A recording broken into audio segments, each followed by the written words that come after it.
Greetings. Hello. Hello. You don't need the link, right? No, I'm already there. Okay. There's already an ad. God. Yeah, Twitch got absolutely atrocious with ads recently. Yeah. It's so... Like, the thing is, as the streamer, sometimes you don't even get warned. Sometimes Damn. it will say like, oh, 30 minutes left, and for like no ad playing, like a little timer up there, and then it just plays an ad anyway and resets the Yeah. timer, and it's like, huh, what is the sake of the timer if it does nothing? Like, I just got an ad, and then I looked away from the stream for 2 seconds, and I got another ad. Jesus. like no joke, I was like on hold on. But also for you viewers, hi, greetings. It's me again, Ashra from Blue Pictures. Hi! Without saying hello, just immediately side tangent. Immediately ads! What is that on my... Oh, that's my backpack. I thought, like, what kind of monstrosity of cables is on my couch? But it's just my backpack. Jesus.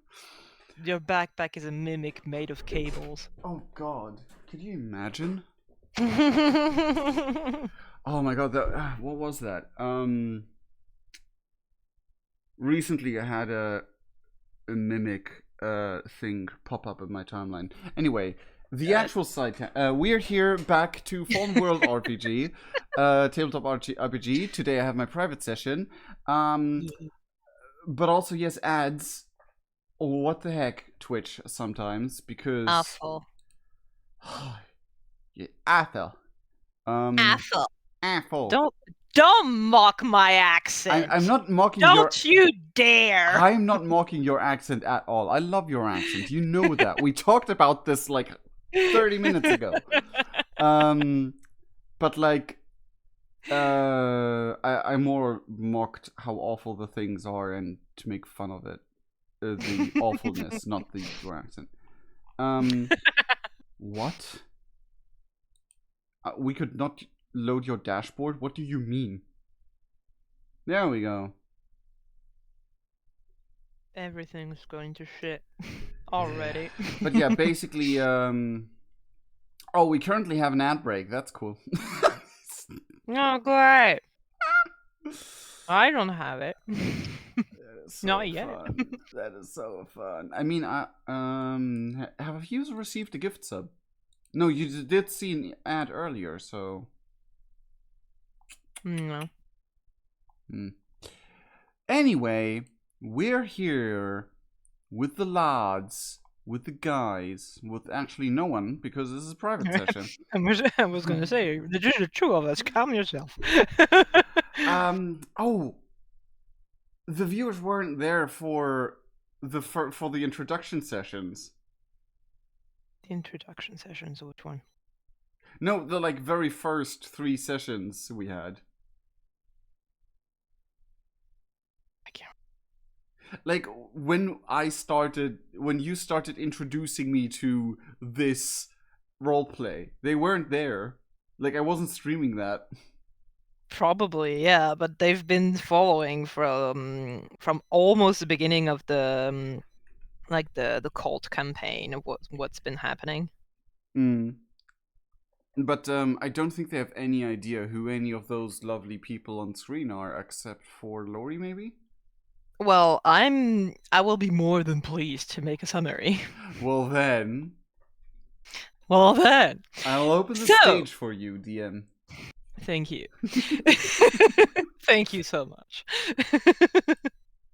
So, hello one and all, and this here is a little peek into Clint almost normal life.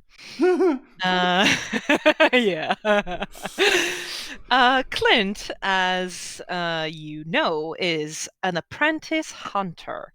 So his new job, which he isn't being paid for, is hunting things that want to kill humans. that doesn't necessarily mean that those things aren't humans. Sometimes they are. And he has, with his colleagues, the very difficult task to actually be the judge of it. Actually be like, hey,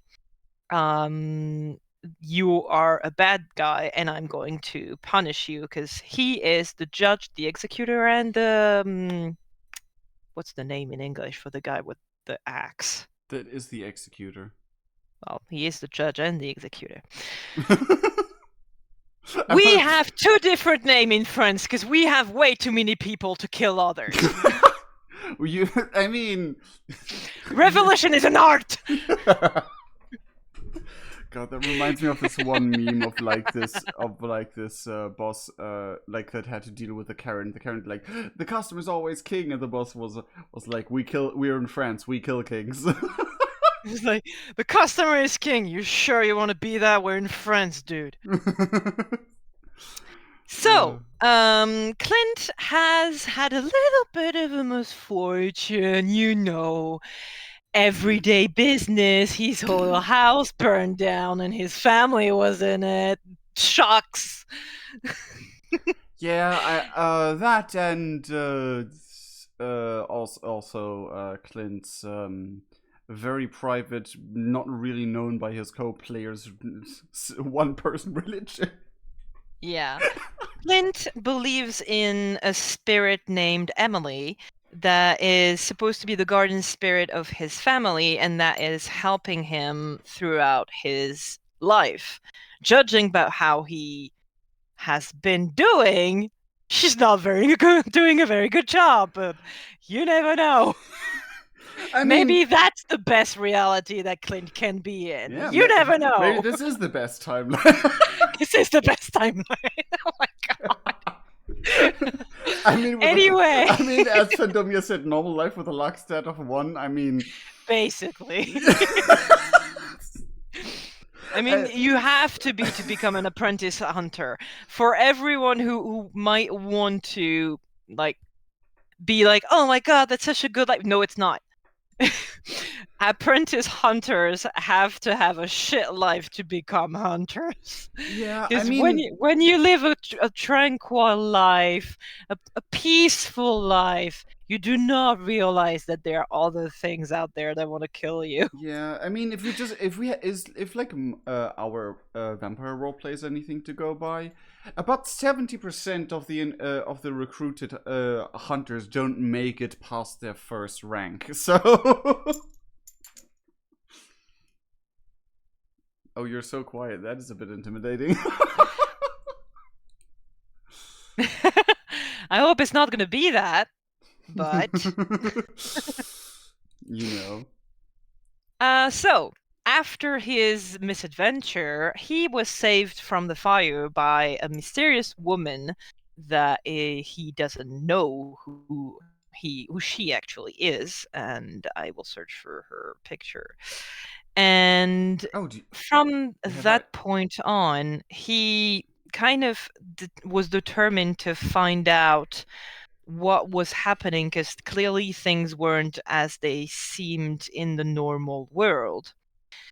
And so he sent off to try to find out what had been happening. And he was found by our dear little Javier over there, that is a mentor who is in Spanish. He's not in Spanish, he's in Spain. No, he's in the language. He's inside of the language. So, the woman that is not named is the woman that saved Clint. She's not going to get a name because he doesn't know it. And so Javier was actually, hey dude, yeah, there are monsters around. Want to know how to fight them? Let's go! And so Javier kind of took in Clint and started to teach him stuff. Javier also has 2 other apprentices. Hugo, which is just below him. You merely adopted the language. I was born with a little bit, yeah. Every So native speaker ever. he has Oh my god. two other apprentices, Hugo, which is apparently a sorcerer, and however, the rules of magic are not really easy to understand, and apparently for Hugo, using magic takes a toll on his body every time he uses a spell. And so that's very difficult for him, and that's why he looks perpetually tired. Next to Javier, we have Alba, which is his next apprentice. She is barely 15, and she is the kind of girl who is like, do not look at me, do not talk to me, we're not friends, we're just living under the same roof. Even though Clint, And even though Clint tried his very best to change that. of course, Clint, being the golden retriever that he is, tried to make friends with everybody. uh, I don't remember what Clint's gift for her was anymore. But like basically there was like one where like, oh, what do you do Christmas? And well, like yeah, I give Hugo a cup of like a bag of coffee or. Yeah, I think Javier clued you in into the fact that Alba liked to draw, and so you gave her like coloring pencils and some paper, I believe. Yeah, Um, I got like good artist material. yeah. Both well, all of the three NPCs that I just mentioned, Javier, Alba, and Hugo, have not really talked as to why they are hunters now. As you have maybe guessed by now, you don't become a hunter by having a nice life. Something happened, and those things are usually not very good. Hugo seems to be not as traumatized as most people are. Javier seems to be the kind to just laugh it off, and Alba does not seem over it. So that's one of the explanation, at least the most obvious one, why she's always like on her own and does not want to connect with people. I On the think previous individual session, Clint was sent into where were you sent? Was it Italy? the previous session or the previous The the private session the previous private was session. Italy, yes. Yeah. Damn, my memory's good. So Or maybe just your notes. I have no notes whatsoever. Mm. Like, I'm not joking by telling that the next session is one of the sessions that I have the most prepared, and I have put like 3 hours into it. Usually I just go full improv and be like, yeah! I mean, I love those sessions. I had I DM'd so many sessions that were like that, and the first of like the first in a while I planned back in the like 2014. I had like a bunch of sessions where were just pure improv because we just had fun as long as we like, you know. And then there was like one where I had a plan, and one of my players made one roll, and we're back I to mean, improv. of course. You can't have a plan, but you can't have a plan. Yeah, it was like the thing is the thing that the role was literally where I was like, you know what? Because there's a slow chance that a coin flip can land on the side. He had like two rolls, and one of them was how the coin lands, and one of them was like basically how well it works out in the end.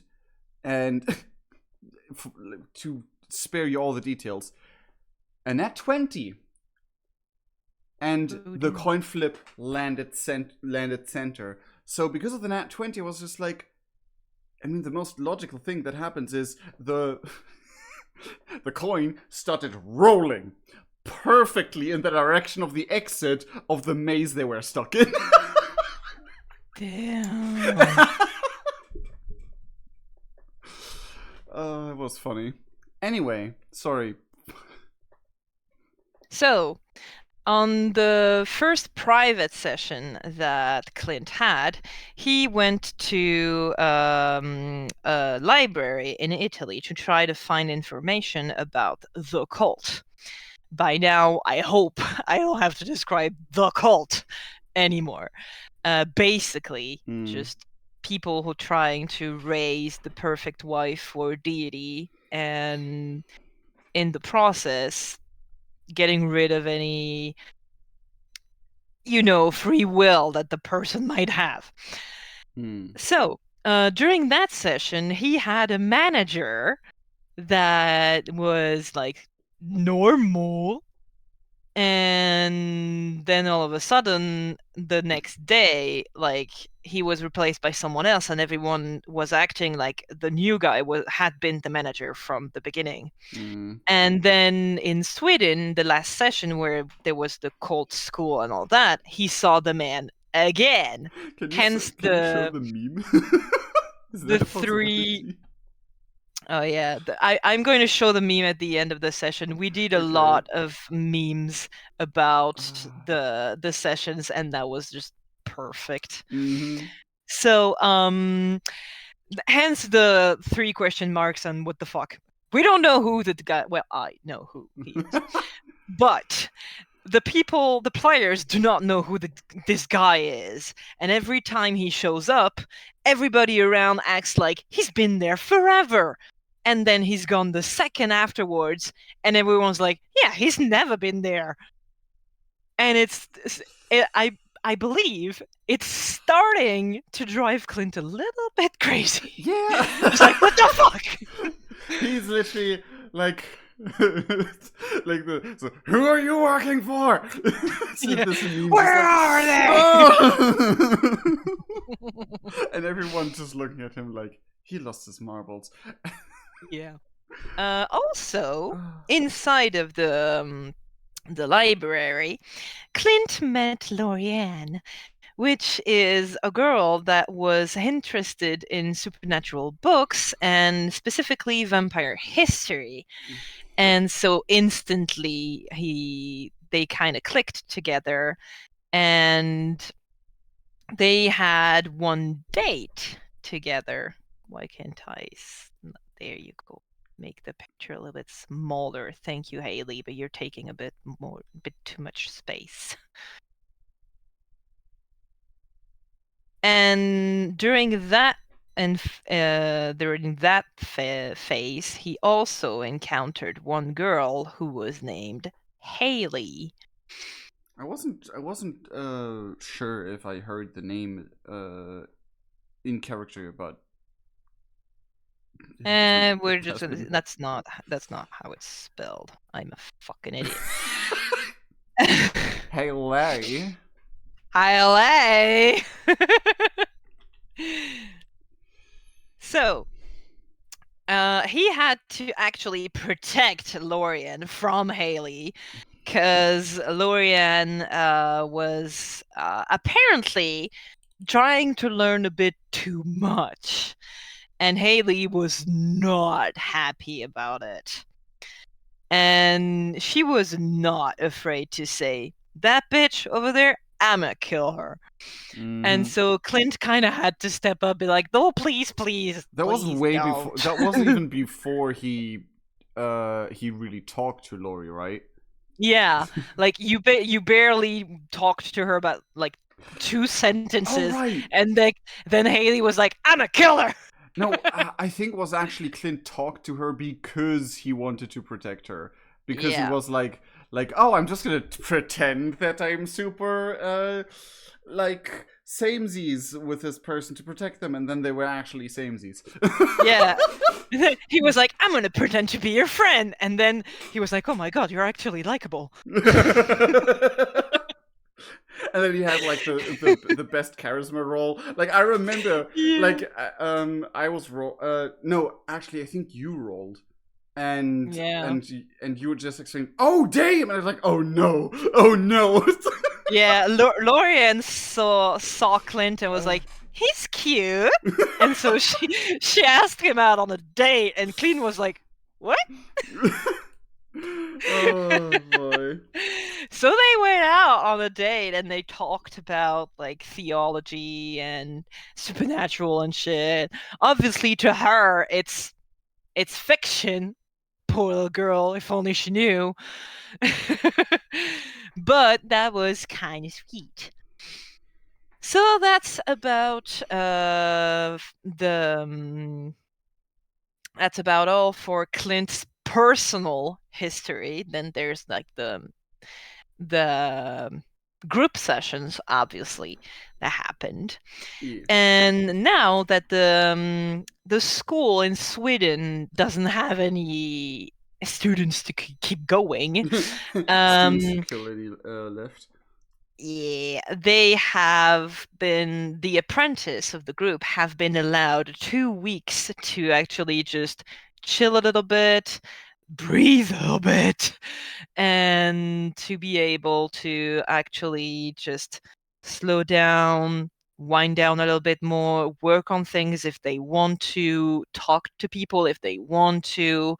So this is the aim of those personal sessions, just to make sure that every every character has the individual opportunity to grow on their own as much as they have an Mm. opportunity to grow as a group.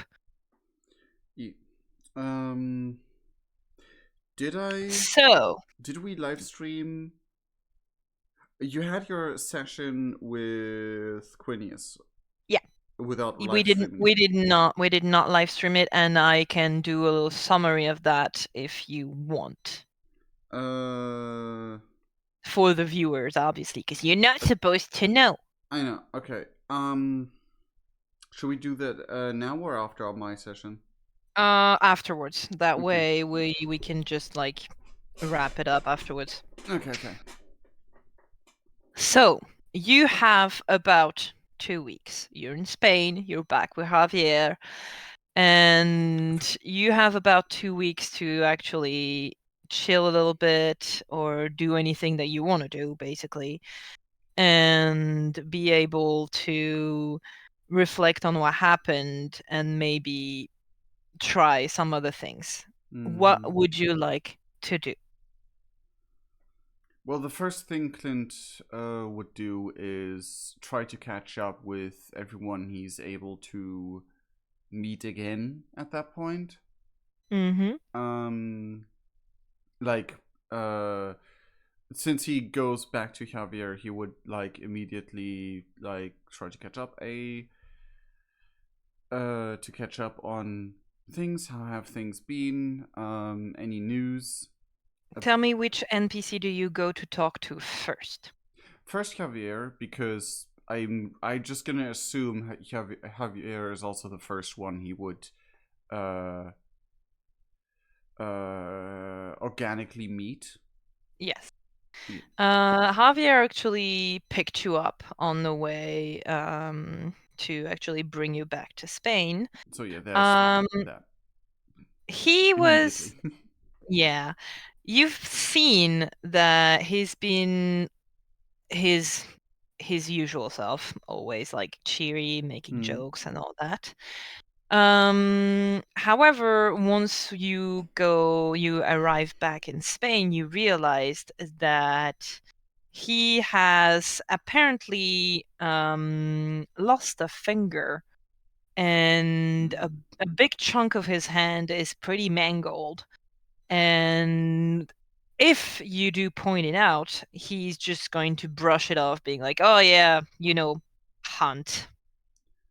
He would Clint would ask like may I ask what? Oh, that was a Wendigo.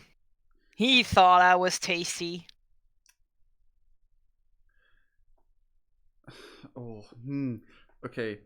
Um, my brain immediately came up with something, and I'm thinking about if Clint should say that. Uh, sure, why not? Clint would Blaming on the influence that queeriness has on you. God dang it. Anyway, Clint would basically Um, basically answer. Doubt he's the only one who thinks that.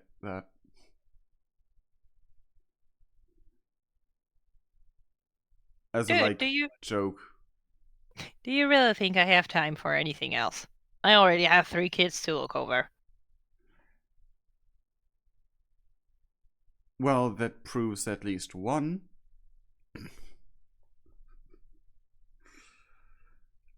Um, does Clint say that? No, Clint would actually be like, that's fair. Also, just a compliment. Well, thanks for that. um,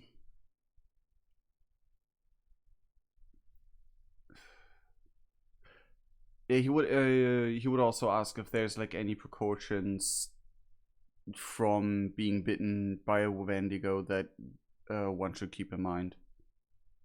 Oh, nah, don't worry. I'm not gonna wake up one day and think that cannibalism is cool. I thought yeah, those are werewolves, I guess. But like, I don't know, maybe they have some venom, maybe they are just have a very bad case of rotten breath. Oh, more of the latter, yes, but don't worry. I've taken care of the wound as much as I could. As long as there's no venom you need to take care of or something right after. Nah, no venom in the Wendigos. They're already nasty critters as they were. How much about Wendigos is true? And he would like basically go on an entire like conversation about like random Oh, questions comparing folklore to what we know and stuff like that. basically, they're two different types of Wendigos. They can be two different types of Wendigos. Either a human starts to taste human flesh and they have a chance to turn into a Wendigo, and that way it gives more of a kind of humanoid creature, but very skinny. You've played Until Dawn? Yes. No, I haven't played it. It couldn't run No, off but my he computer would back ask yesterday. Clint. Oh, really? Oh, damn. Clint would say, uh, I have never played late until night. No, never really owned much. Well, they got it pretty accurately for those ones. Oh, Basically, Clint was alluding to not knowing that Until Dawn is a game title and just saying, no, I have never played Until the Dawn. oh yeah. Well, Javier, that flows right over Javier's Okay, head. okay. Oh, basically, they got it pretty accurately with the like skinny kind of hairless monsters. Anyway, the second type of Wendigo is like when people are, those ones are mostly in the North American kind of continent. It's like a marine, like a curse that Mm, the tribes there might put on certain forests and certain areas that they want to protect. And if you violate that, you might be turned into a deer-headed beast. not. Not the greatest fate, I agree. And here Europe is usually the humanoid one, I reckon. Yeah, here we mostly have the first type. Random thought. Has it ever been occurred that like some um I forgot the word for it. Over not zealous. Zealous is the wrong direction. Lazy? No, zealous, but in directions of being very into what you're doing, but not in a religious sense, but more in a passion sense. Mm-hmm. Oh yeah, has maybe an he would ask, has there ever been a case that like I don't know a scientist or mage or whatever has been too passionate about their job and imported one of the American ones here? I do not understand your question. Like brought and one of the deer-headed Wendigos over to Europe Oh, for nah. studying or Those random stuff things like are that. already hard to deal with. You don't all want to travel with them. Clint shrugs. Is like crazy people who underestimate what they're dealing with. No, Wendigos aren't very useful to sorcerers. There's nothing peculiar in their blood, their flesh, or anything really. Plus, they're not really worth the trouble. That is fair. Um,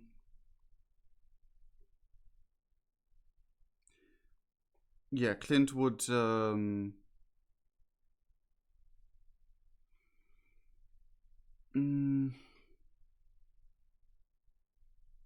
yeah, Clint would not necessarily brush it off, but like he would like keep up like random snippets of the conversation there, but then also um like like how has things been in general?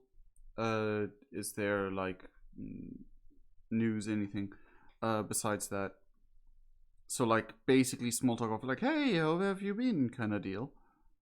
Well, Alba and Hugo were on a hunt too, and they both came back alive, so that's great. No injury from what I could see. Clint is very visibly relieved.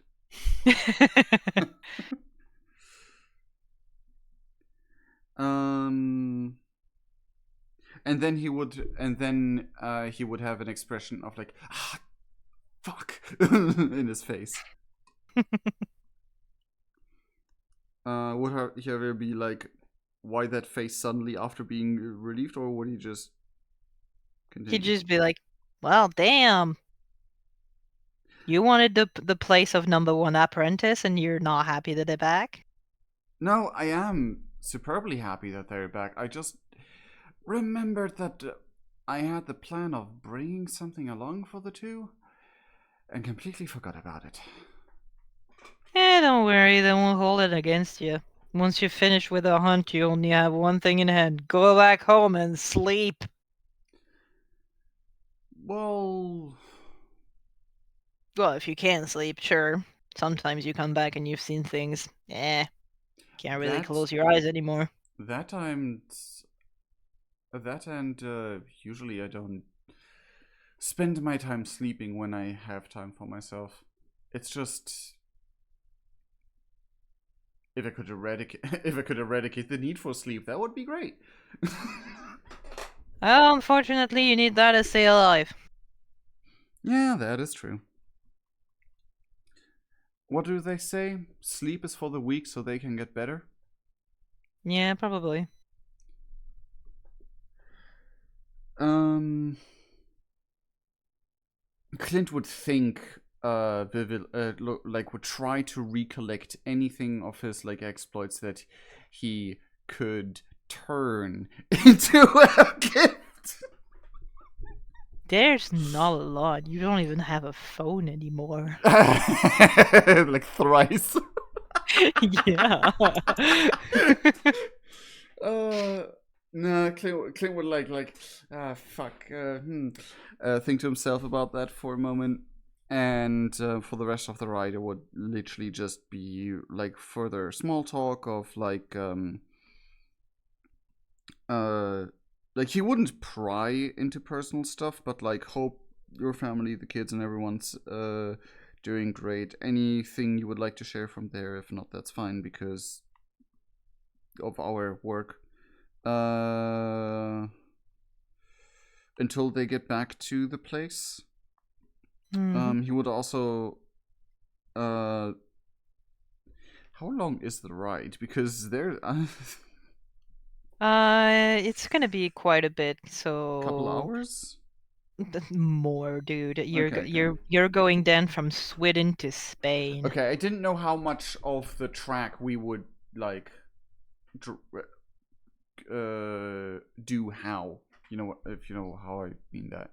I mean, Um, usually, considering the kind of equipment that you have, mm, you can't really take public transport. hmm. Um, yeah, he would also like let him in on like some stuff they went through, and that he likes that he does like the team he's with, even though he did not expect to to feel like the oldest. Well, usually you need one to kind of take responsibility and make sure that not everybody goes in their own way, you know? I guess that's true. And I can understand with the teenager we have, but Yeah, he has potential. I can see that. I can actually really see that. It's just sometimes that guy has too much of a mind of his own for anyone's good. Yeah, I mean, at that age, I had it too. And don't worry, one brush with death and he's gonna be straightened out. He might have already had that. Well, not enough, apparently. I mean, like with how in the end, our Elizabeth, who faked being a teacher, Mm-hmm. she definitely had a brush with death. One of the colleagues, as she posed as a teacher, got murdered right as they were saving them by one of the people we were saving. Oh, witnessing death and brushing death is two things very different. Uh, I guess, but in that situation, I think brushing death would have been preferred by the majority of presents. Yeah, you can't save everyone. That's a rule that you need to not forget, or Clint else you're gonna be very easily brought down by everything. Clint nods like he already like didn't expect anything else. Um, and just says, "Well, shouldn't stop us from trying." Oh yeah, no, of course. You can't beat yourself up about it though. Clint shrugs. Well, so many lives have come and gone in before I met you that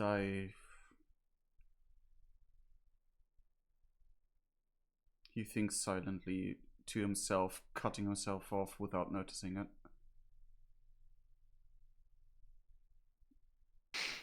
Ah, yeah. The worst are the kids.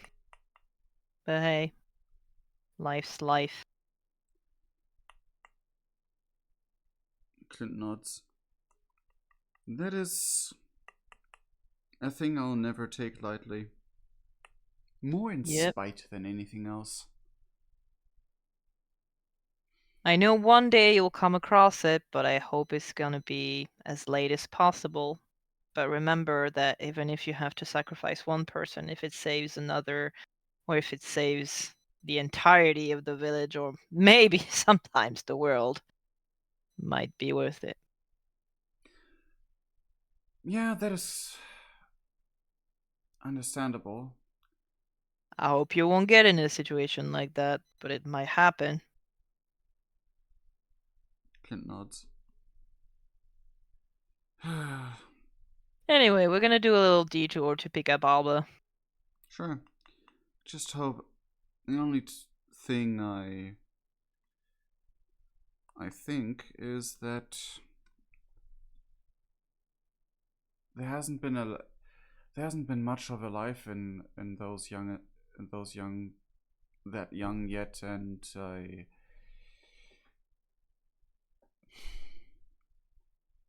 maybe should not voice my thoughts right now, otherwise you'll start to get worried about me. You know, it's better to get them out. Bottle them up and it might explode at the wrong time. Ah, that is true. Well, all that is needed to know is that I will do everything in my power to save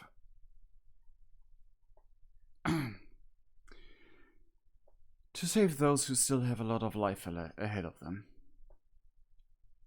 That's one way of seeing it. And I know sacrifices have to be made, but as bad as it may seem, I do have preferences. Everyone has their own way of making their call. The important thing is that the call is made. Your reasons, they're your own. If you're okay with them, that's your problem. Clint just Clint grasps his amulet.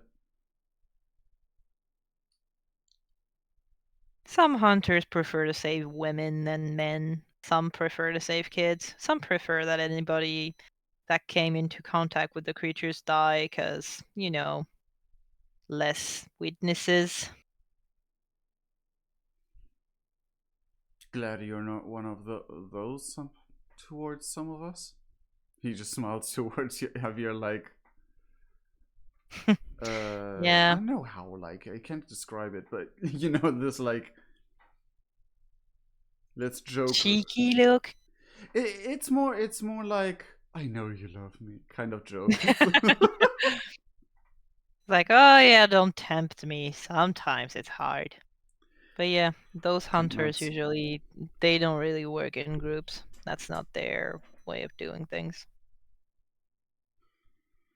Assumed so. We can't choose who comes to learn of what's really out there. Sometimes they're not good people. Clint nods. But hey, we have enough of the good ones. And that's all that matters. Speaking of, um, I've brought some exclusive sweet and chocolate, hot chocolate for everyone. He points at his one of the bags he would have because Damn. you know I haven't, Clint. yeah. I haven't tasted Swedish chocolate in like years. Clint would smile and say, "Well then." Can't remember if it's good or not. We'll see, I guess.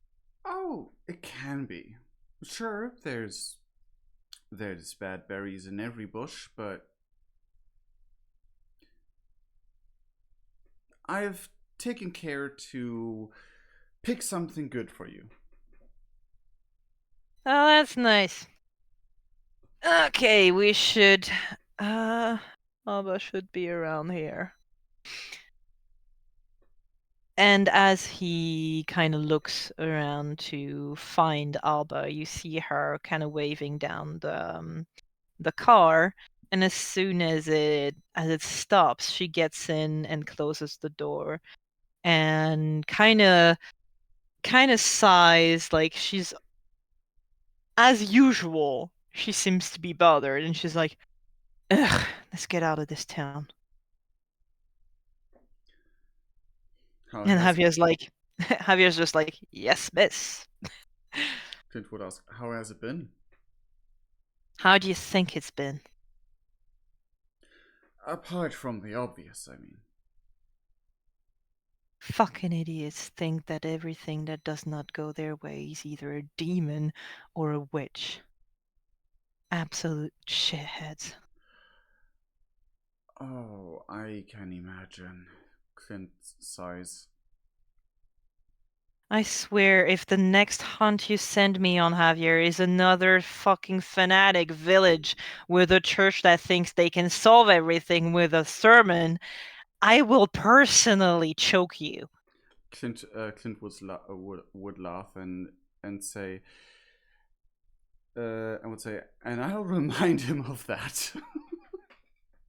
Javier's like, I wouldn't want to dream of it.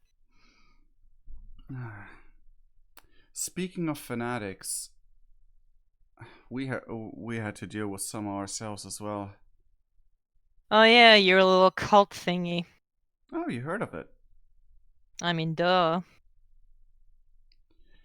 Yeah. uh,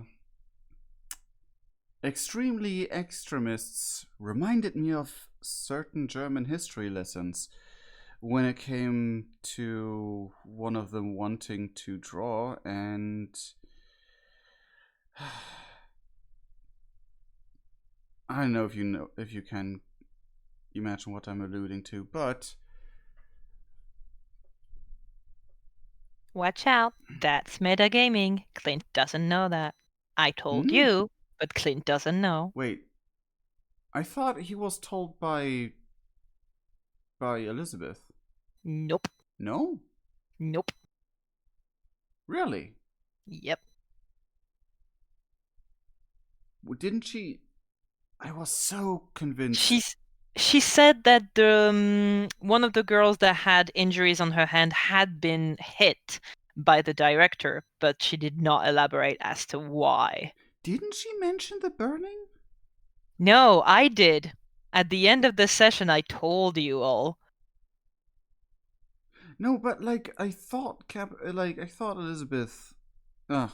Then retcon that. I remembered something wrong in that case. Then I was so convinced Clint knew about that.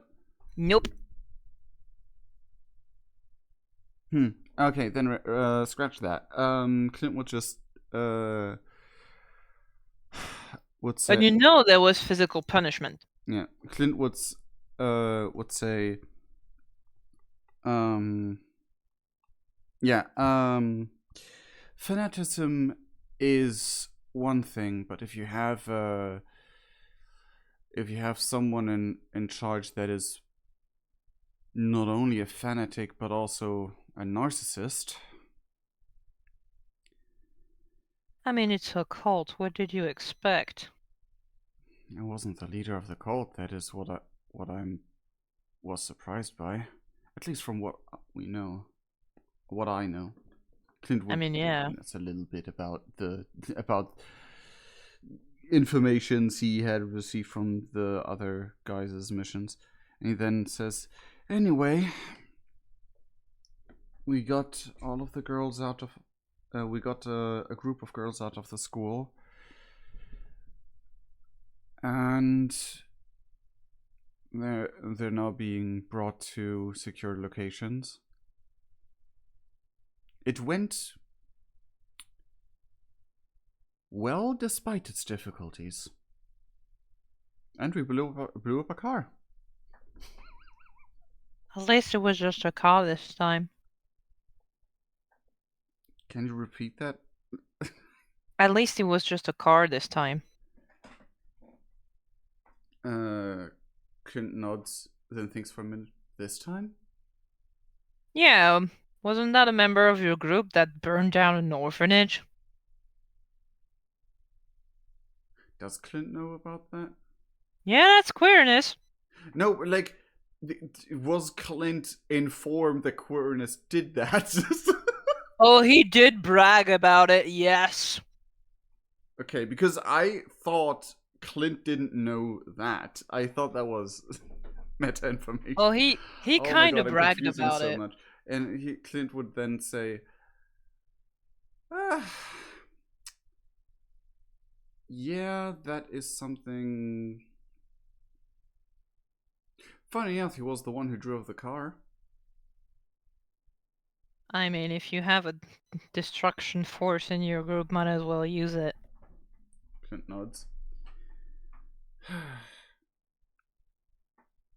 So how many people did you kill? Clint thinks. There was one goon that we think was just like hired arms by the like school leader. So Um so you haven't actually killed any member of the cult. I'm not sure if the woman survived that got my cocktail in the face. Well, that's a bust. Uh, I aimed for the school's leader, but she moved the door in a way I didn't expect, I guess. Well, I hope the whole place burned down. Not for the lack of trying.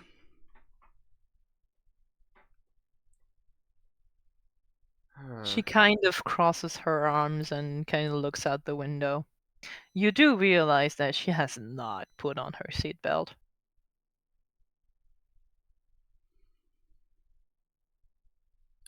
Clint would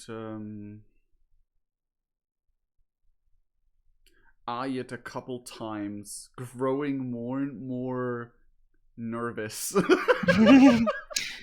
She's in And the then, back seat and you're up front and you can see that Javier like there's a little thing on the car that like indicates that there's a person that does not have their seatbelt on, but Javier is just like, eh. Clint would like Clint would probably notice that Javier knows, and since Javier is here, Clint would try his best to keep himself from trying to make any comment, and I want to roll first. Go ahead. Oh god, was Roll it to see that? if you point out the seatbelt. 1d20. Eh, you want to, but it's probably not a good idea.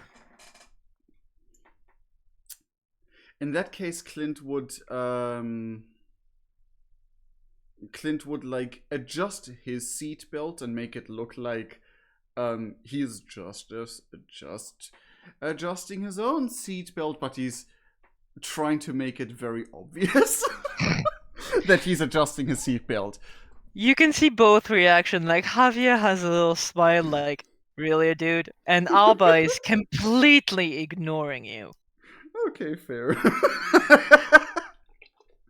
Eventually, uh, eventually Clint would calm his mind with like, well, I tried.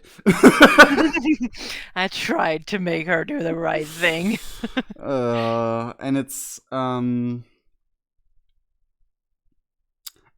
Clint actually prepares himself mentally for, if something happens with the car, I will make a wind cushion as much as I'm able to. Playing airbag, literal airbag. Yeah, after a little bit more hours of driving, you stop at another town where I would Hugo comes into the car. I would actually mm, and Clint would actually mention like ask, I do wonder how you would fare with some of my team members, to Alba. Just she would she would kind of look at you and be like, I'm kind of sure I would earn more respect from them in 10 minutes than you did in 3 weeks. Clint thinks about that seriously. And Clint would say, I mean, I guess that would depend. I have no idea how much respect they have from me. Do they listen to you? Sometimes. Well, that tells you everything. I mean, I'm not their leader, even though situations sometimes made me feel like one. Hmm. Also, sometimes their ideas are way less overthought than mine. I mean, obviously. With the amount of thinking that you do, you often feel like you have 3 brains, and you're not even using them correctly. Clint would nod. And that says a lot that I completely agree with that assessment. Did you have a team? Nah, I was on my own. I don't want a team.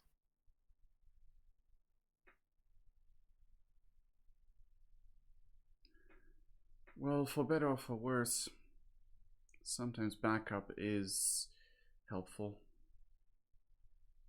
Yeah, it wasn't necessary on that one.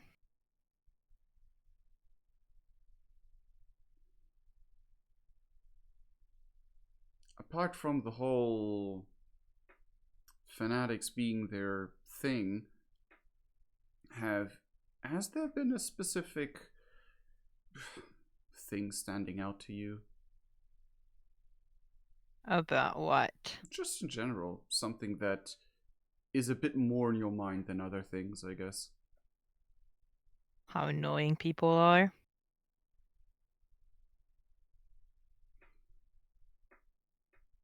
Anyone in particular? She looks at you. Well, I might have an idea.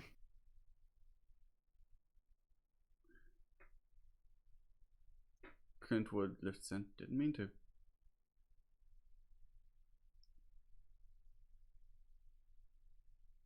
Javier kind of smiles like, Alba doesn't want to doesn't want to talk about it because she doesn't want to brag, but she's the best exorcist that we have in the Hunters of Europe here. Alba kind of kicks his seat and is like, shut up, old man.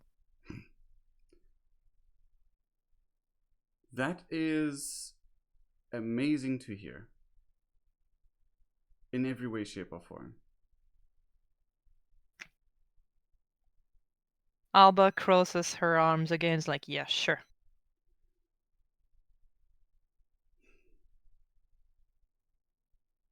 How did you do it? With my words, how do you think? Mm, Do you really not know how an exorcism works? I do know some basics. I just thought more about the specific situation. In your case, You, you trap them, you exorcise them, they go back to hell, job done.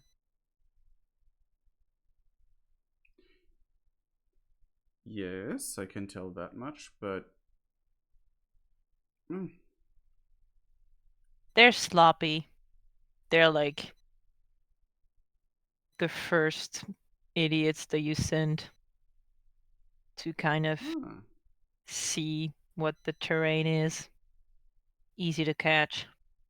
Not obviously a good omen, but hey, for now it's just kind of. Oh fuck! What's the saying?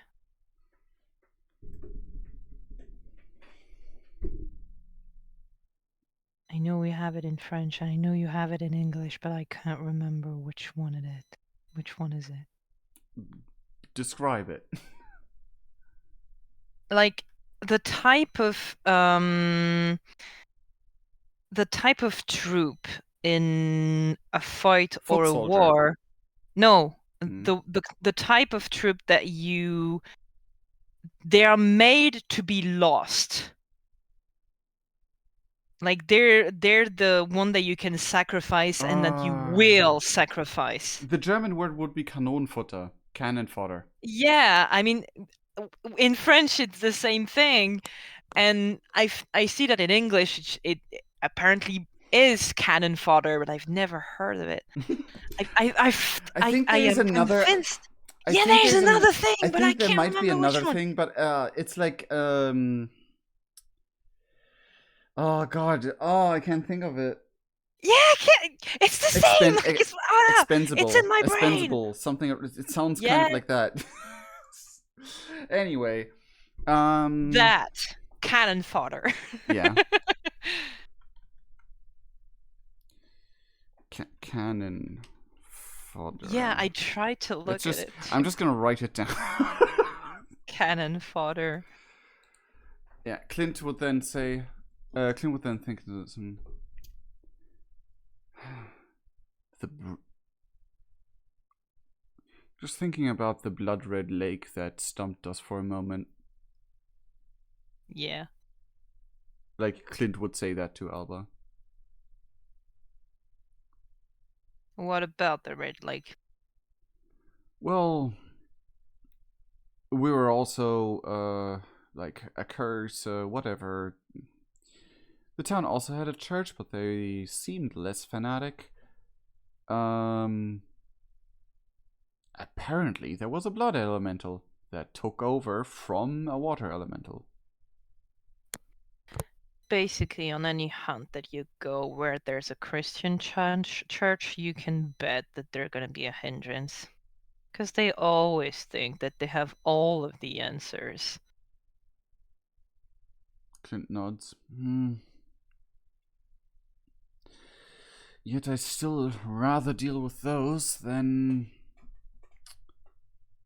some cultists who go way too extreme. I mean, fair. Just a little swing of a chandelier and they're out.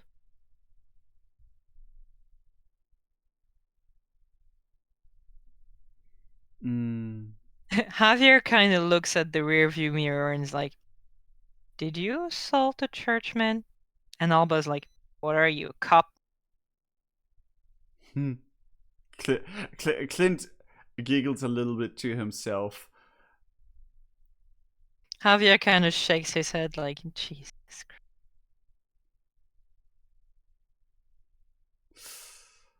Christ.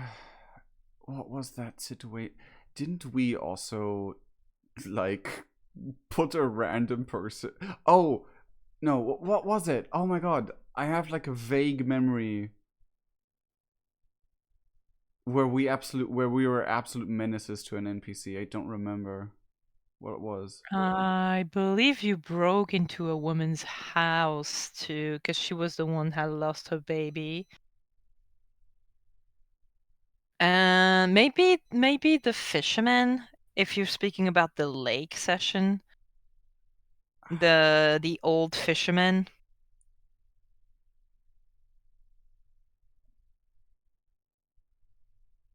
I my brain is blanking. Honestly, it was just like, didn't we weren't we like complete menaces to a random NPC? And I don't remember if it was the lake session still, or if it was in Sweden. Because in Sweden, the NPCs that you saw were like Melody and her uncle. There was Philip that was there for a little bit. And that's about it. Wasn't Aside from the Quirnus school. wasn't Quirnus like trying to outwit a cop or something? Yeah, you went to the police station, but the only person you kind of talked to was the weird guy. Anyway, Clint would then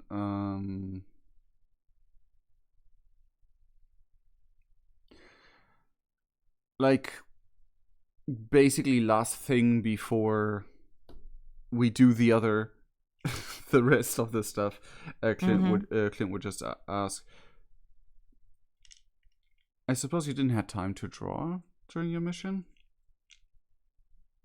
When I'm at work, I'm at work. Clint shrugs. So no. Yeah, Well, I that's fair. did draw, but I didn't draw for pleasure. I get you. So then you will stop at another village, like in the south of France, before you arrive in Spain, mm. to pick up Hugo, who will kind of more like lets itself fall into the car rather than sit into the car. Okay, so same spiel with Hugo. um, yeah, basically Clint would, if he is awake enough, that is. Yeah, he's just gonna like close the door and kind of lean into it, like, oh my god. So how was your mission, apart from tiring? Successful, which is more than I thought would happen.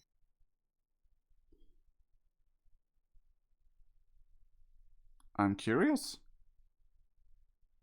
He kind of straightens himself a little bit more than just like kind of being slouched into his seat. He puts on his seatbelt. Well, Side eye. Sirens are not extinct anymore. Oh. Javier's like, oh, they're not. Well, good for them. And Hugo's like, yeah, sure, good for them. That is fascinating. Tell that to their face. I I probably would mean, have.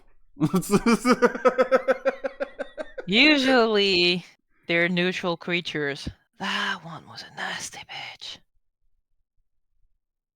In what sense? In the sense the ego trip that sirens usually have. I want to be the center of everything. I want everybody to love me. Clint thinks for a moment. That is true. Wakes some memories. Yeah.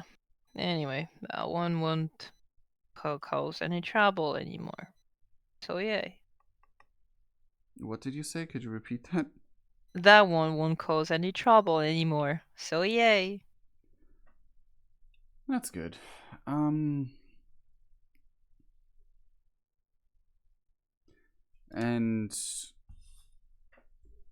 how did you manage that, if I may ask? Oh, sirens are not really tough.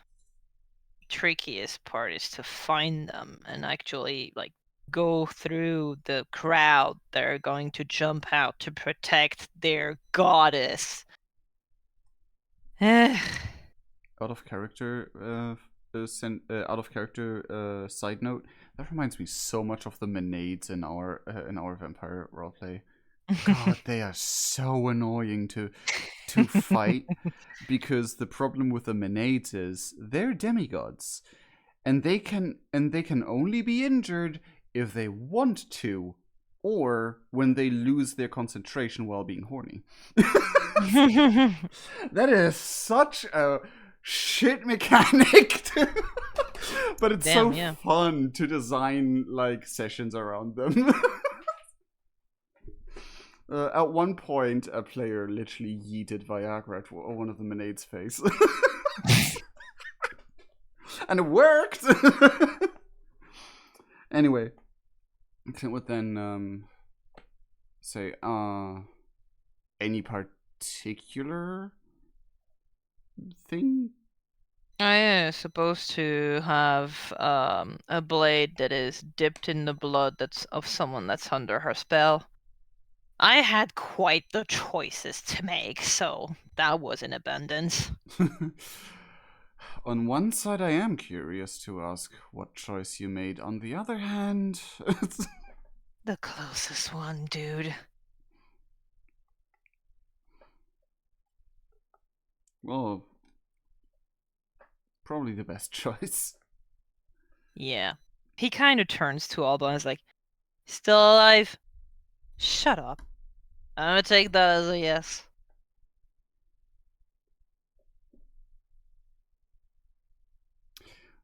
I.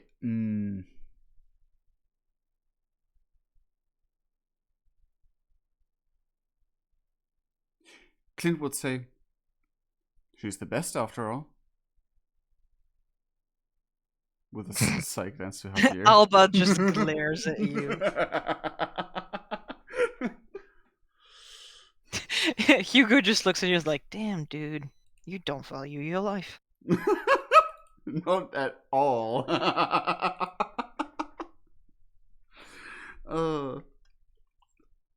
um, Clint would then say, well, I already told Kabir, but I at least was able to bring some Swedish hot chocolate for everyone. At the exact same time, you hear Hugo like, oh, nice. And Alba is like, oh, fucking God. I did recall she did eventually drink one of his hot chocolate, so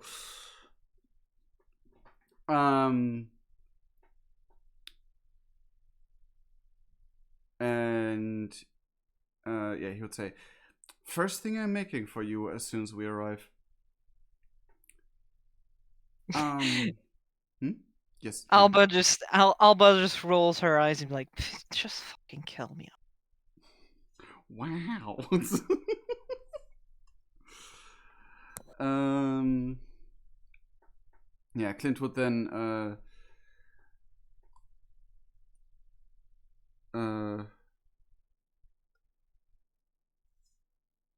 oh wait, hold on. I forgot what Clint was about to.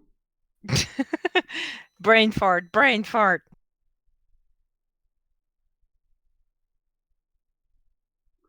Um. Yeah, Clint says, but in all honesty, with what I had to deal with, I kind of would have. I'm thinking about it, but I might have preferred your situation, Hugo. I mean, can go either way. I had the upper hand because she didn't know I was there. That is great. Heard about a very old hunter who just got stupidly got because he didn't realize who the siren was, and she realized who he was before. Clint thinks, yeah, maybe my team is better off not meeting them.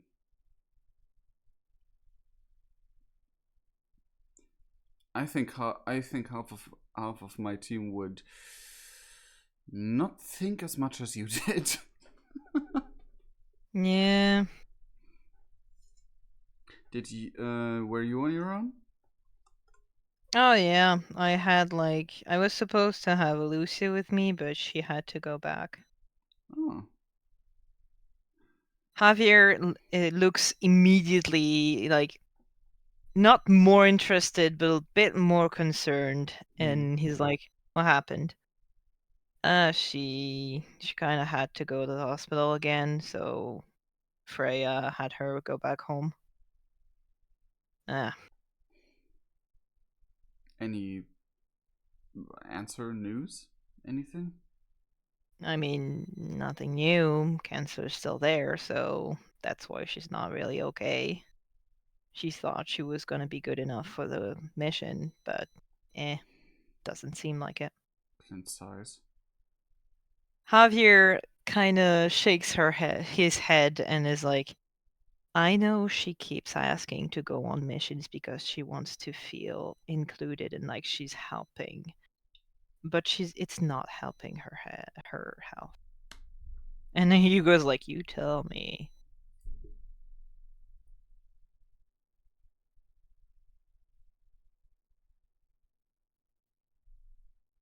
Clint grabs his talisman again and thinks while also just making a little prayer. Just like hope everything will turn out as good as it can. Or best possible at least. The news does seem to have put a little bit of a damper in the mood of the car, and the rest of the drive is in a peaceful silence. Yes. Otherwise, we will have the entire session just this car ride. Yes. So, what else do you want to do during those 2 weeks? So, well, at first, Clint would try as much as he can to spoil the others with the hot chocolate and just like if you need like if they need anything, Clint would just do it. Show appreciation. He would uh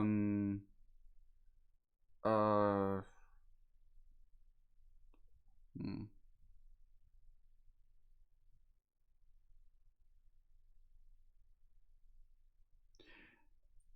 he would yeah, he would basically just I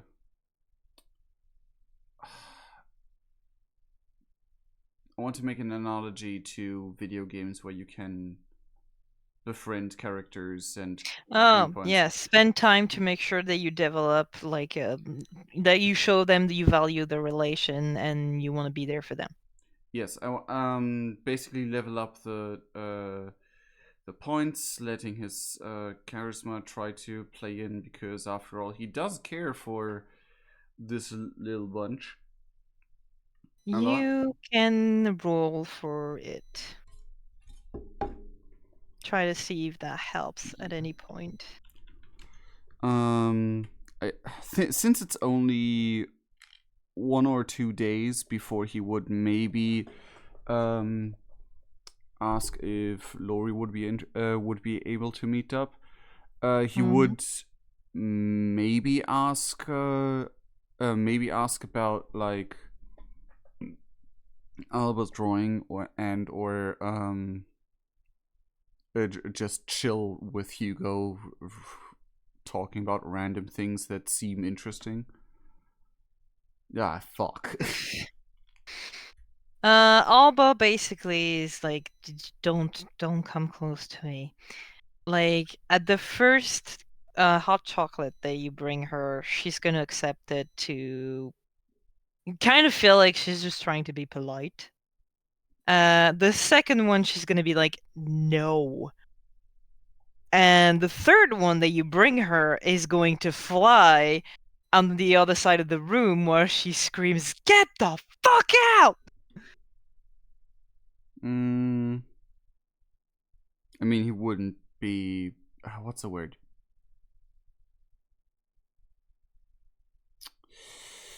Pushy? Yes, he wouldn't be pushy about it.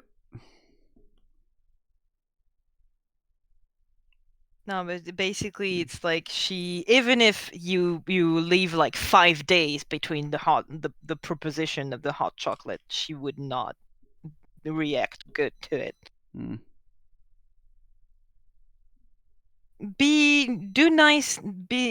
Do random nice gesture for Hugo is very simple, because more often than not you find him just asleep somewhere, Mm. and just putting like a cover on him or giving him like a pillow, or making sure that he has like no, like he's in a comfortable position. Mm.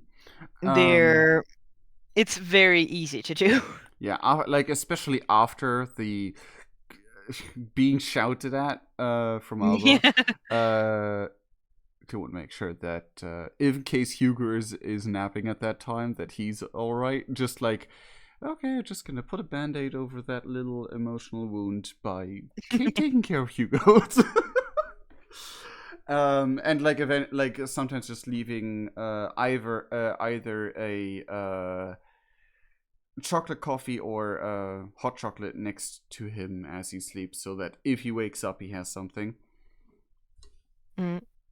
Javier, after Alba kind of just screamed out, would look at you as like, is it just me, or is she being more of a bitch lately?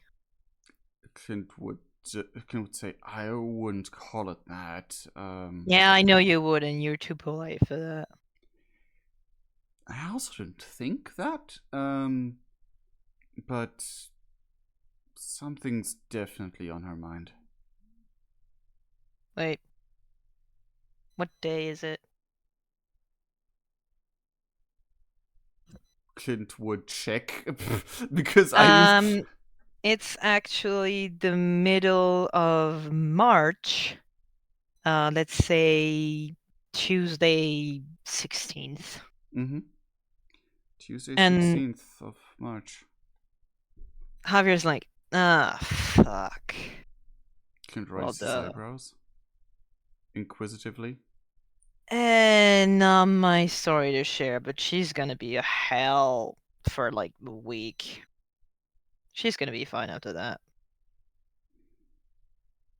Clint thinks silently,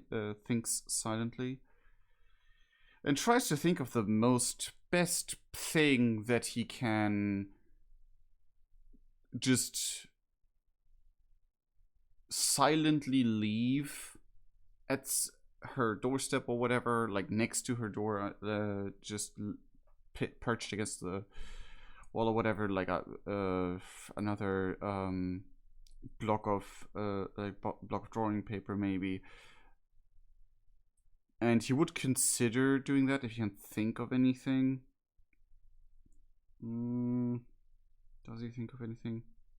Do you ask anyone, or do you just be like, oh yeah, I'm gonna do that to help her? Ask anyone what? Like, do you talk about your project of doing that to Javier at all? Eventually he would.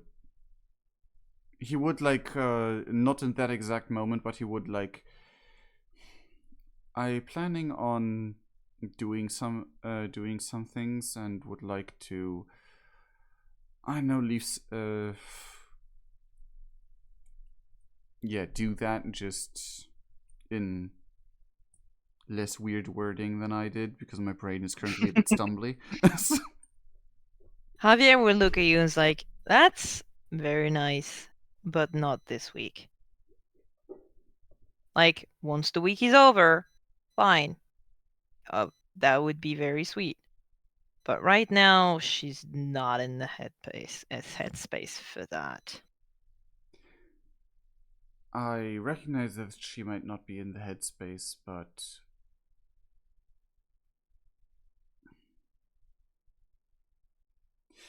I don't know. I want to make it better if I can. Sometimes you can't.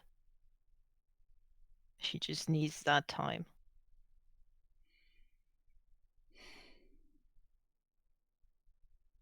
How do you feel if someone wanted to butt in on your time that you take to grieve your family? Clint blinks and thinks for a moment. I don't think my answer will teach me any lesson because I would definitely appreciate the company.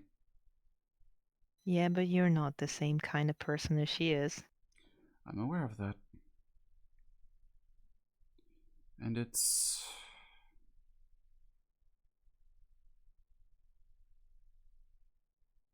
He would shrug. I don't know if that's what she needs to finally talk, or I don't know if that's just gonna put a damper on everything for a long time. I wouldn't recommend it. Clint crosses his arms thoughtfully.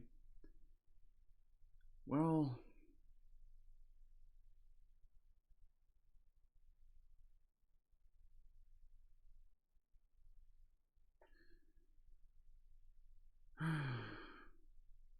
At least leaving a notion of something feels better than doing nothing.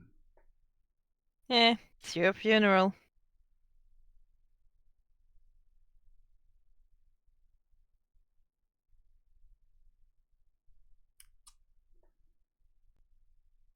Instead of at her door, I'll just buy some paper for this house. If she happens to need any, then that's a lucky coincidence. He would go up, buy some paper, and put it like just next to whatever technical device that may or may not need paper. Okay. Just like, you know, this is something I felt like I did something. I did a thing. It's like more to calm his own mind of like, hey, I did something, so my mind doesn't have to bother me about it. Yeah. At one point nearing the end of the week, well, I would. Yes. I would like that. It would be only like the second day or something, and then he would try to meet up with Lori to be away for a couple days from this space, if that makes sense. Okay. Lori, let me roll. Okay. She will answer like almost immediately. She's like, I'm on holiday. This is perfect. Amazing. I finally got some free time as well. What can I say? Studies are a bitch. Tell me about it. Well, Um, gladly around a coffee. definitely. I brought some hot chocolate if you're into it. I mean, I prefer coffee, but I can give it a go. Perfect. Clint immediately, she prefers coffee. She's not the one.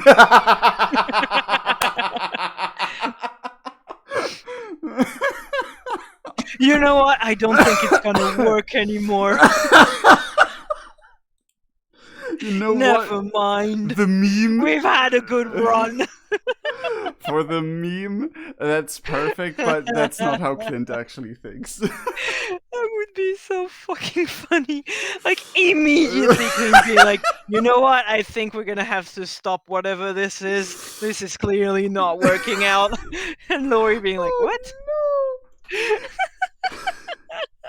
you know, some part of me kind of want to pull this through, but also no. Clint would feel too bad for Laurie at that point. Aw. He's too not sentimental. What is it called? By feeling with the emotions of others. Empathetic. Empathetic, yes. Anyway, Oh god. he would uh basically announce that he will be a way that he wants to stretch his wings and catch up with things that he can't catch up on missions, but he will be back before his free time is over. Javier kind of looks at you and does the little wiggle eyebrow thing and is like, yeah, sure. Clint would be genuinely confused and like, I mean, he would be genuinely confused. He's literally like not connecting the dots of what Javier means because he would be open about it. Like he would just yeah, sure, whatever. But he's just like, confused by Javier's. Javier just looks at you going back to Italy and is like, say hi to her for me. Will do.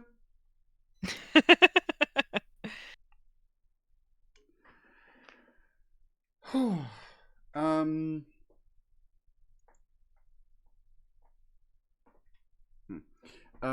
Yes, and then Clint's off to meet Laurie. So, you go back to the north of Italy, because I'm not going to make you travel for like days again. At least this time, since you're not on a hunt, you can take the train. My brain just oh my god, that reminds me. Oh, I go on the train, meet a random grandma, entire session with random grandma. Jesus. Oh god, that reminds me when one of my players managed to have an entire session that was literally just he met a random guard. I mean, yeah. Oh, that was so fun. Like literally the session was supposed to be he's supposed to go to from town A to B to C because it was like, you know, travel. And it was literally just an entire session him being stuck at town B because he found a guard that was interesting.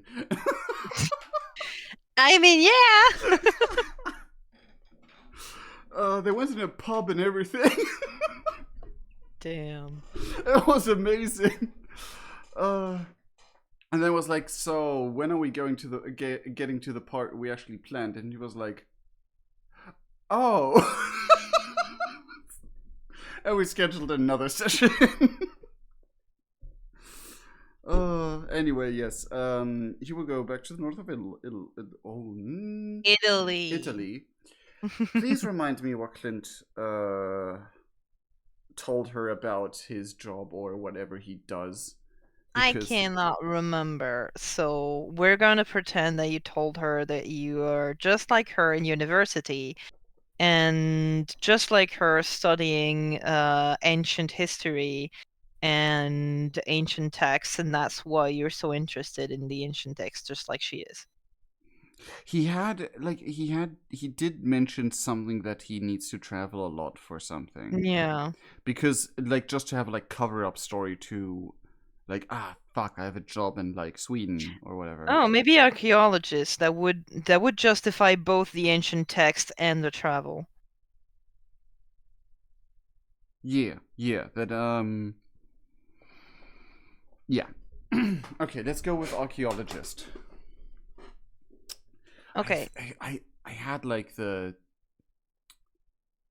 thought it was like some work, like my brain wants to like put it into like taking care of things, taking care of people or something. I don't know. My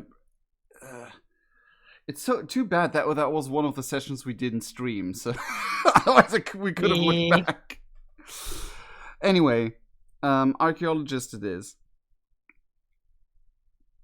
Mm, So you arrive yes. at a little cafe that you Mm, arranged with the Lori to meet, and you can see that she's already outside. Even if it's March, it's a little bit hot today, so she is outside on the terrace, the like in front of the store.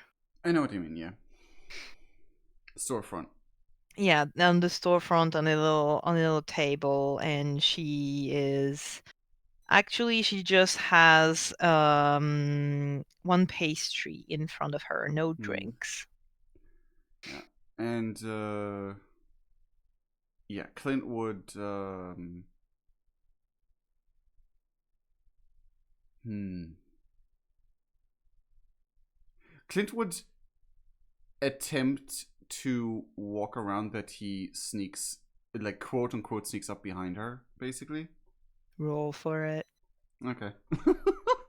If he doesn't manage, that's fine.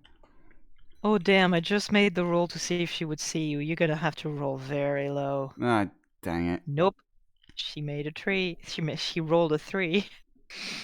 Is she gonna Okay. pretend? Yeah.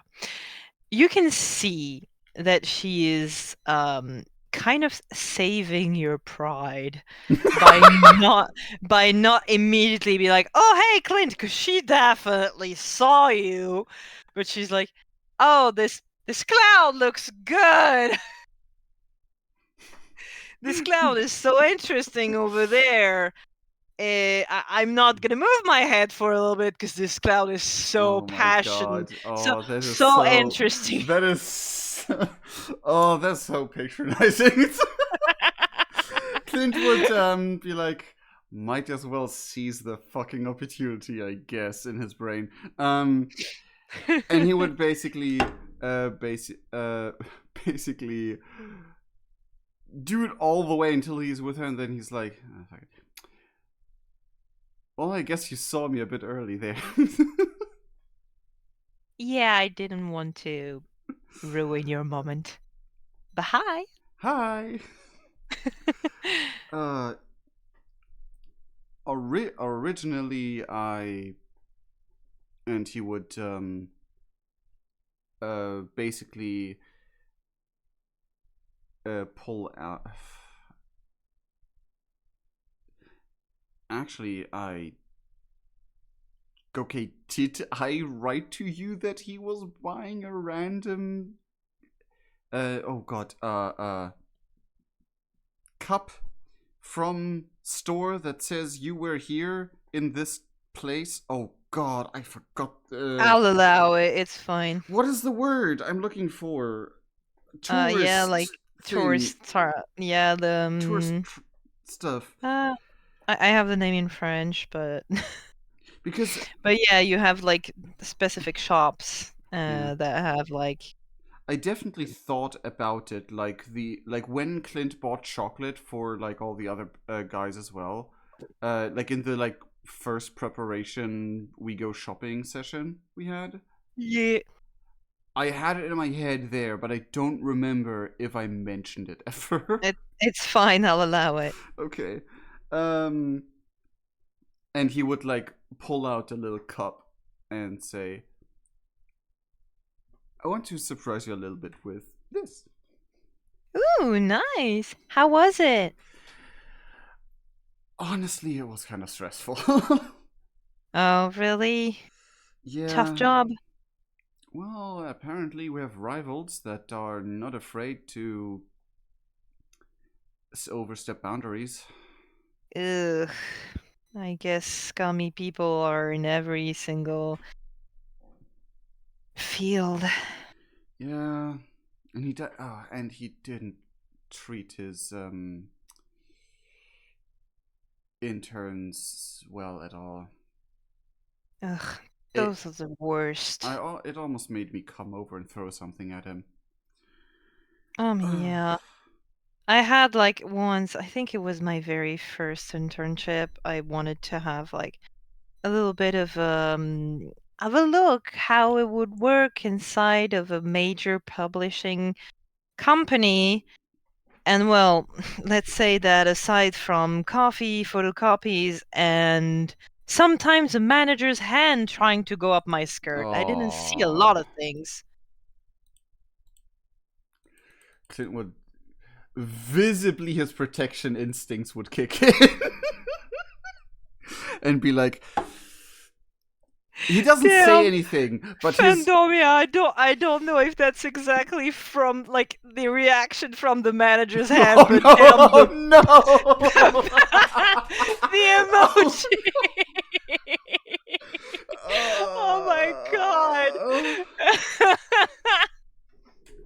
Just imagine, yeah, the manager's slimy hand, Fandonia. oh no. Oh Oh my no. god. I mean, she loves that octopus emote, so Oh god. I'm not sure what that means or where that comes from. And you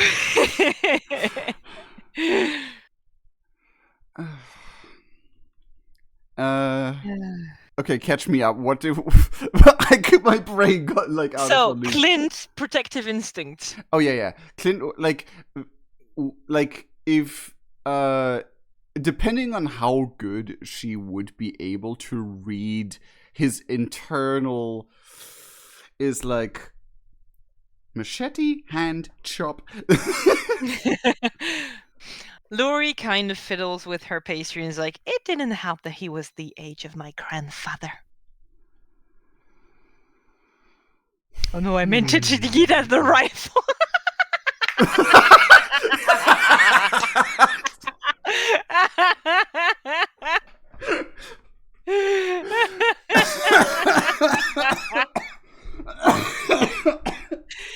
the, the message popped up at the perfect moment. Well, the worst actually, but hey. Oh my god. Oh From god. all the sessions, I think this one's the one I'm not surviving. Yeah. You know what? I'm not gonna survive this date. Nope. Oh, I'm not coming anyway. back. So yeah, Anyway. he was the age of my grandfather.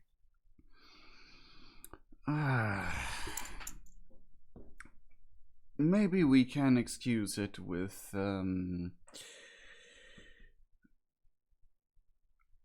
I'm not he's not thinking, I'm thinking, because I have to order the words. Dementia? Yeah. Maybe we can excuse maybe it was just his dementia playing tricks on him then. Oh, don't give him that out. He was behaving like that with every single female employee. I would feel better about all of your safety if his dementia just tricked him. I mean, Sorry. I only spent 2 months there, so it's fine. Okay. I'm okay. That's fine. It's yeah.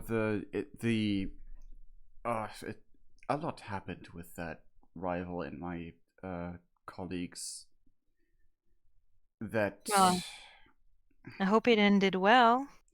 I mean, in the end, we did well, but someone got hurt. It took a toll Oh, on some of us, and it. I mean, most of our team didn't know them, but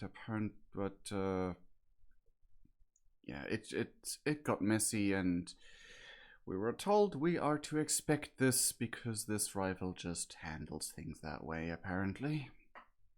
well, that's just great. Yeah, and we can't, and there's nothing to do about it because he's backed up by powerful people.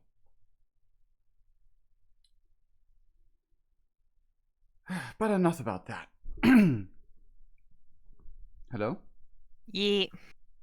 You didn't say anything, so I got concerned. No, she was just listening. It's like, yeah, I hope it gets better.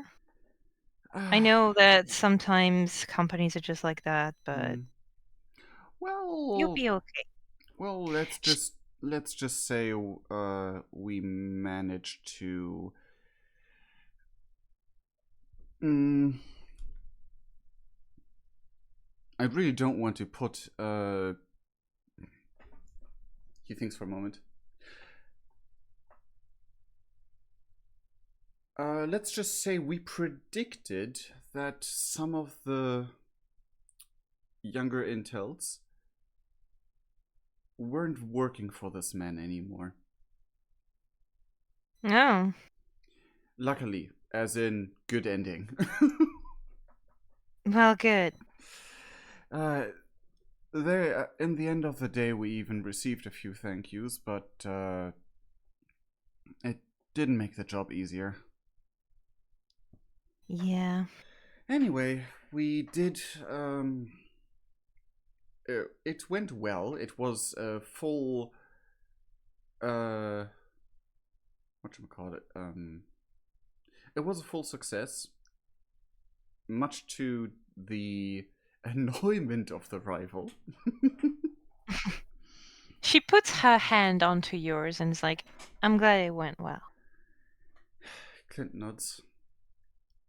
And yeah, thank you. Clint is flustered and like caught off guard because he finally realizes what is happening. Like, oh my god! Oh, what the? Just a random folder opening itself because one of my hard drive reconnected itself. Hello. Uh, and Clint would then say, yeah, it went well. It was interesting being in the field like that. And he brings out the the hot chocolate he bought, like good Swedish hot chocolate. Um, I would order something first so I don't get told off. Yeah. But this is for you as well. Thank you. I know you prefer coffee, but I'm a little bit of a hot chocolate enthusiast and could not bring myself to at least bring something for you. My doctor will probably thank you.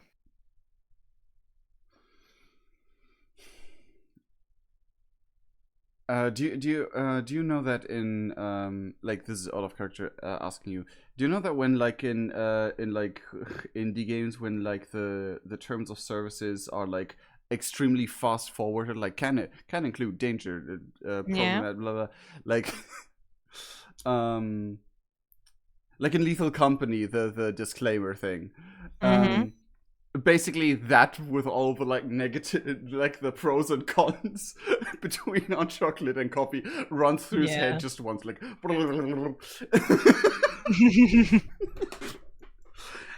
but he's like, I mean, I hope that your taste buds do as well. I mean, it's chocolate. Can't be wrong. That is fair.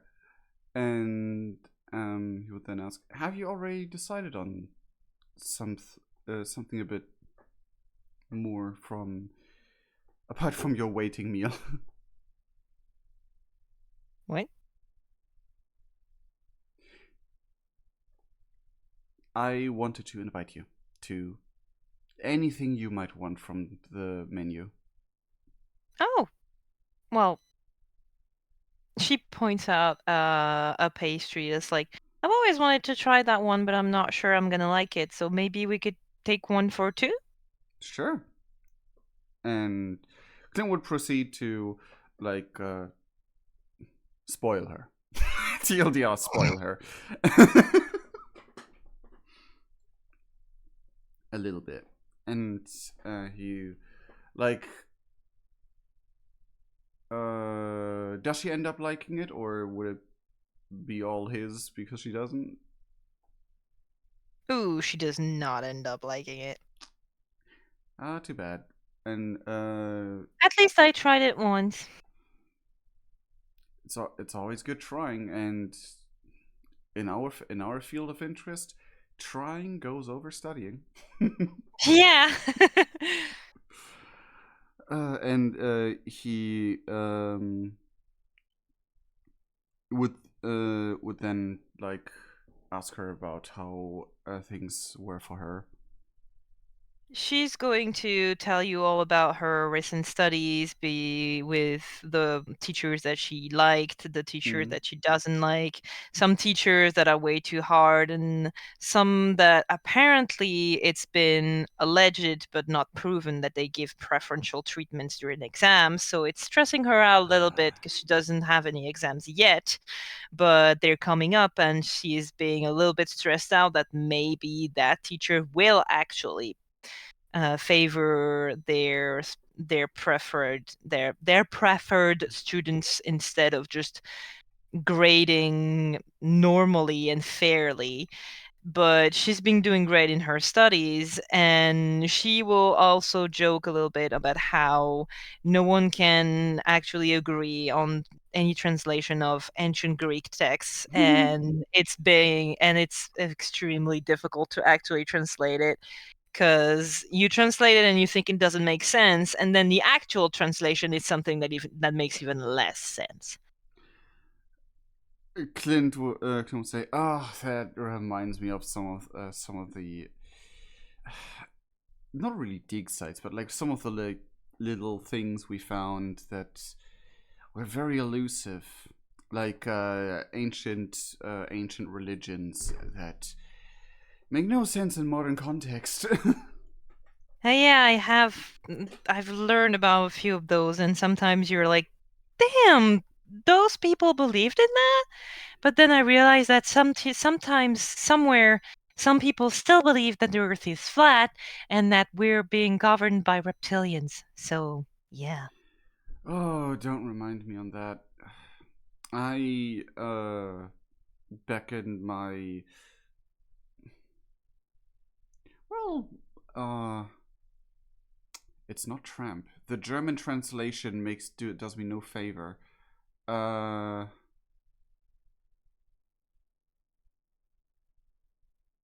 Streuner is the German word, and it basically means someone who's like basically doesn't have a home and goes from place to place, and like Lady and the Tramp. Um A homeless person? no, I mean that's not the word I'm looking for. Hold on, let me actually see if I can find Yeah. a better translation, because the German movie title translations are absolute garbage. Um, like no joke. Damn. Ah, uh,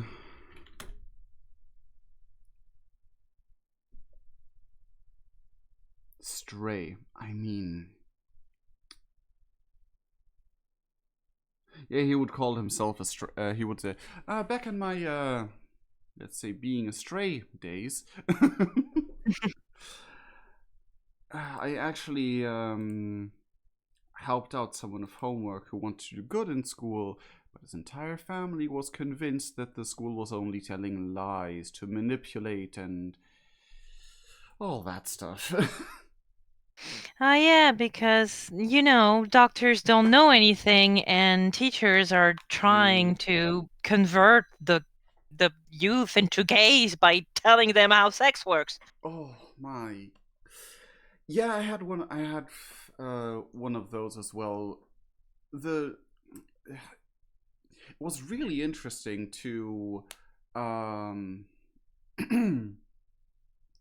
um the parents tried to push me to date their daughter who was Hmm? into girls. Oh He shrugs. God.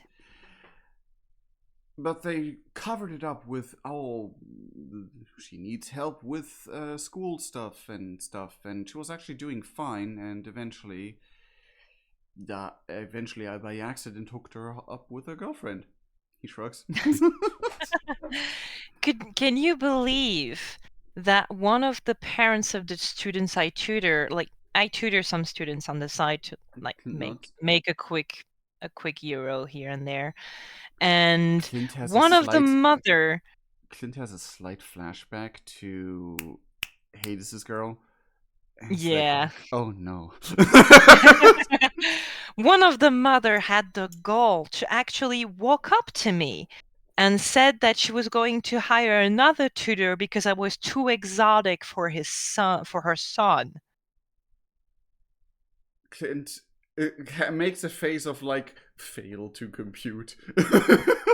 Just like, I tried to huh. tell her that I was born here. My parents are Italian, and even if my mother is from the Mauritian Isles, I'm Italian too. And she was like, "You understand. You're a reasonable woman. Like, I'm Clint not the one being unreasonable here." Clint rubs through his face. It boggles my mind that some can completely mentally deny lineages that have been in Italian longer than their own. I mean, there have been reports. There have been reports of like people from all kinds of ethnicities being in Italy for as long as the Roman Empire, because the Roman Empire. Yeah. Oh, Clint just like sits there like, how can people be so stupid?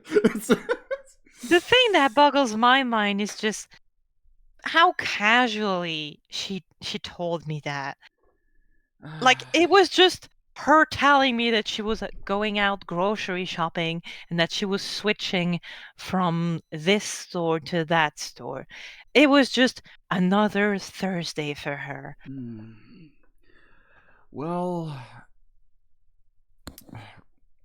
your home country and my home country with some very interesting history, and people still thinking like that.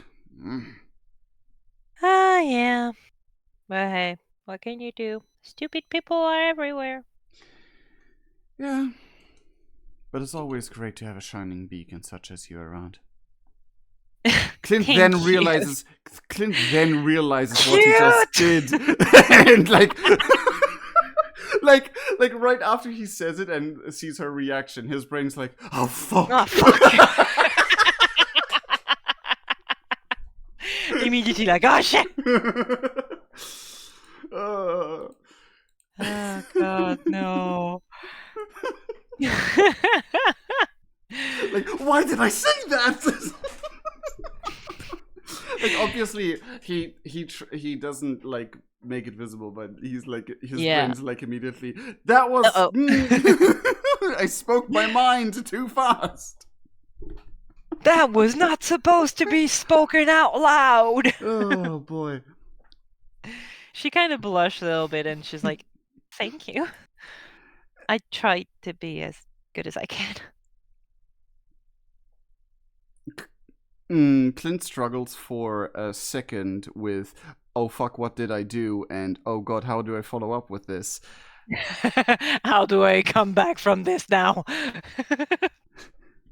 And he basically panics because I don't want to make a long, awkward pause. And, hold on. Oh, I had it. The words are in my brain, just not in the right order. Um, I think one of my best friends is affecting me with that. Um, Damn.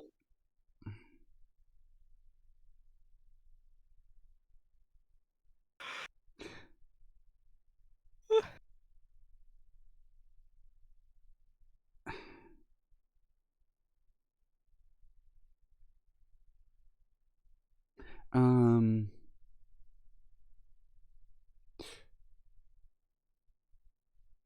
I'm sure you, he would be like, I'm I'm sure you can be marvelous without even trying. And he like again like no, that's making it worse in his brain. Like, oh. She kind of shakes her head and is like, "Stop being such a smooth talker. It's the job of the Italians here. You're gonna threaten their reputation." And it's like, well, uh, I honestly and I honestly just speak my mind. And his internal monologue is like, yes, and I fucking hate it. I have no control. Damn. No, but he's like, yeah, I'm just speaking my mind. I don't feel like you're used to it. um, honestly, no. In No offense, but it's kind of obvious. sorry, It's okay. it has. It's there's a lot of masking in when you just want to. Uh, uh, he almost slipped, but in his brain he's like he almost slipped and like try to uh do the line of work he actually does, and he was like, nope. Nope. Try to Not that one. appease investors or hide information from your rivals. Like Yeah. he just makes a side nod to the character he mentioned and made up. That's kind of loosely based on a certain someone. Yeah, I um, get how it can be draining because you can't really be yourself at work. and it's not like my coworker. We all know how it is, and uh, this this one night we all got back home, and one of my colleagues just uh crumbled. You Oh. look you look at him, and he is the biggest, meanest bodyguard, and just the slightest notion of pain in like one of the those interns were kids faces, he didn't take it well. Oh yeah, I can understand why. Is he okay now? I hope so. Yeah. I hope so. He isn't really good at masking his emotions because he grew up very natural, for Mm-hmm. lack of better terms. And I do like sometimes he seems like he can carry the entire expedition on his own shoulders, and then he makes a slight turn and is a child. Yeah. We all have our kind of our weaknesses like that, Mm. if you can say it like that. Yeah, I do hope that he never loses that weakness in a way. Yeah. But I do. Unfortunately, most of us will just One day learn to behave like every other adults behave. On the yeah, I do hope though that it eventually he's able to stomach it better. Yeah. I mean,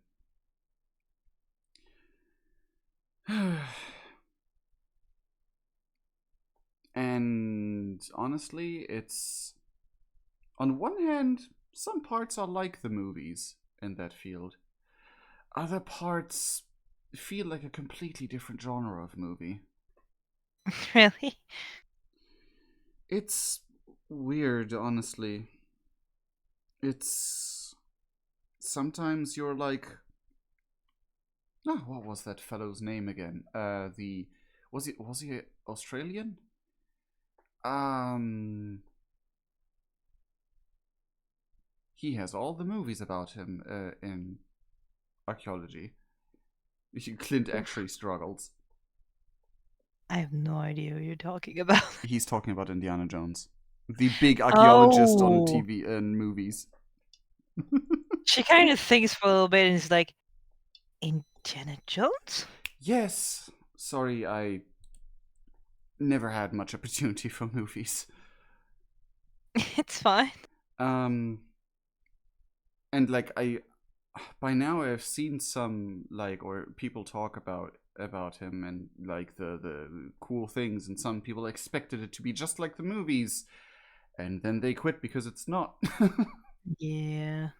And then I'm like, huh, some parts are like they described the movies to be. Others seem more like a drama. Sometimes even like people describe school dramas. Really? Some very petty things among rivals.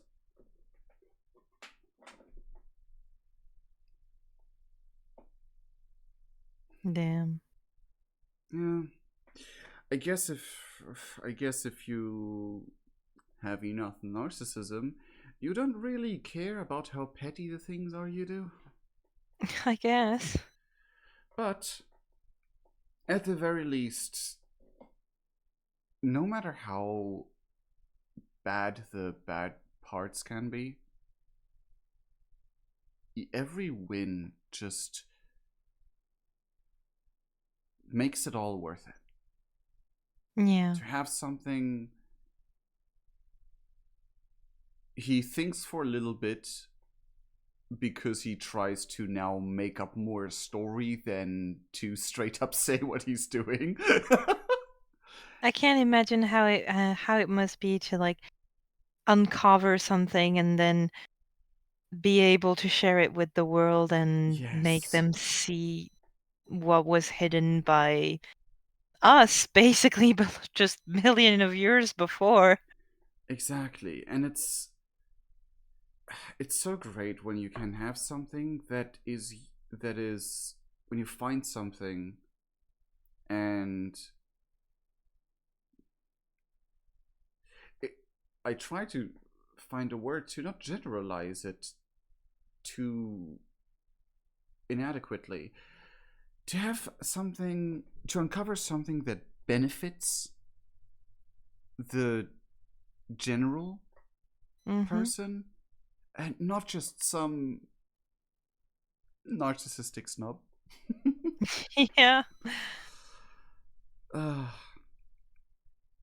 I I one day hope we find like a portrait of a long dead artist, and all those rich idiots that basically just wash money can just cry a river as soon as it lands in a public museum. Oh, yeah. uh, oh, and I one less expected thing again, the in say like being able to get some of the intels out of that guy's grasp was a very fun experience. Hmm. He was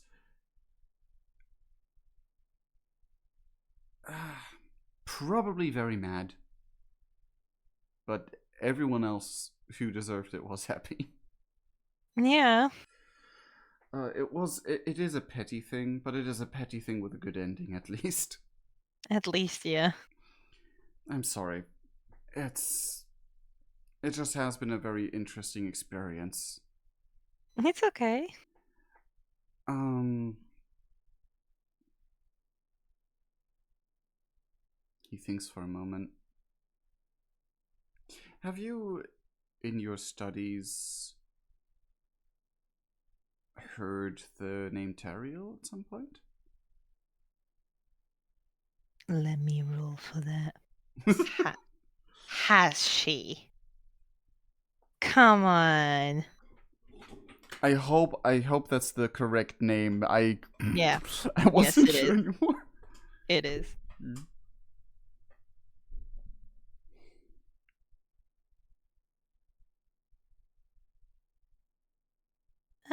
It does ring a bell, but I can't exactly remember where. Is it the name of an angel? It sounds like the name of an angel.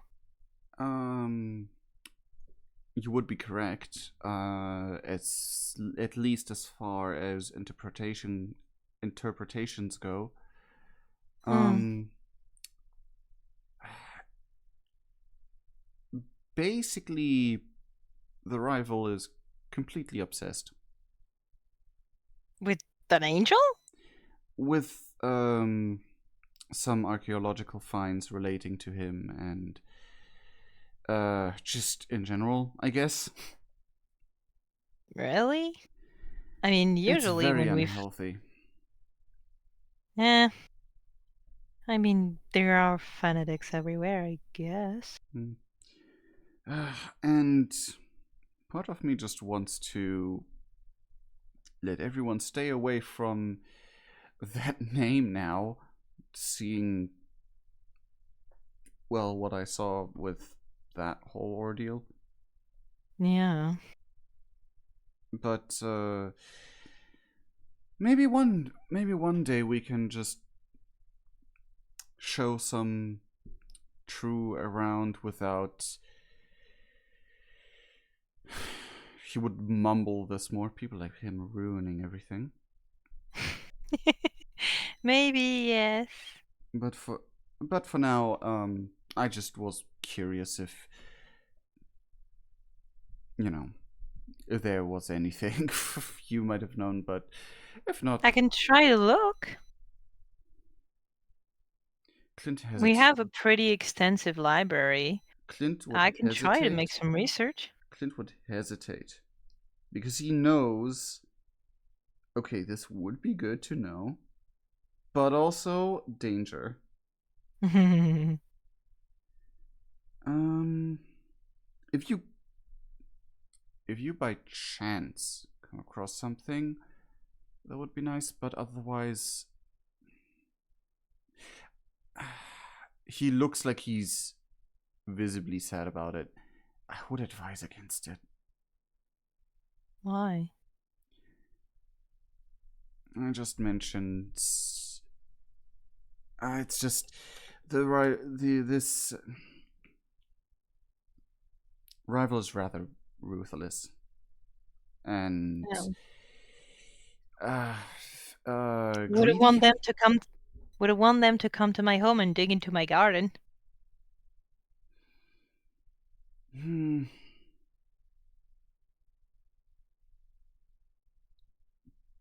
As long as you wasn't there also shooting involved in those Deanna Jones movies? Yes, actually. So no, it's he waves off.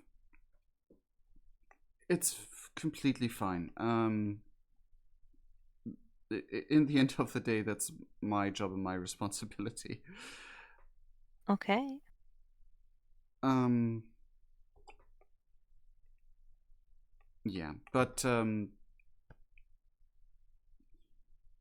would appreciate if something does land at you from the outside. If you would give me a message, Sure.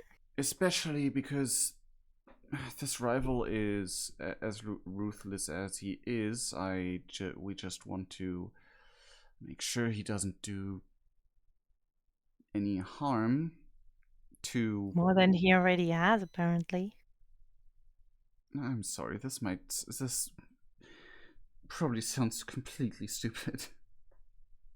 Not really. It sounds more alarming than anything if even if it's no offense, but just an archaeologist, if someone's like treating people that way, they shouldn't be allowed to do it. Well, I guess archaeologist is what you would like to be called. Yeah. Um, how did one of my colleagues say it? Uh, More disguise for his greedy fingers. Well, I guess that does make sense. But yeah, he's dangerous, and I do have to sadly say that I really don't want. Uh, I don't want you go digging, and he thinks you. I don't know. Are against him or end up on his list of bad people.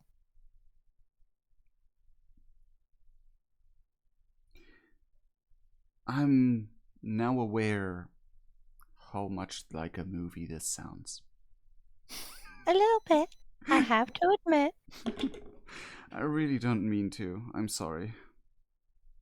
It's fine. Sometimes life does sound like that.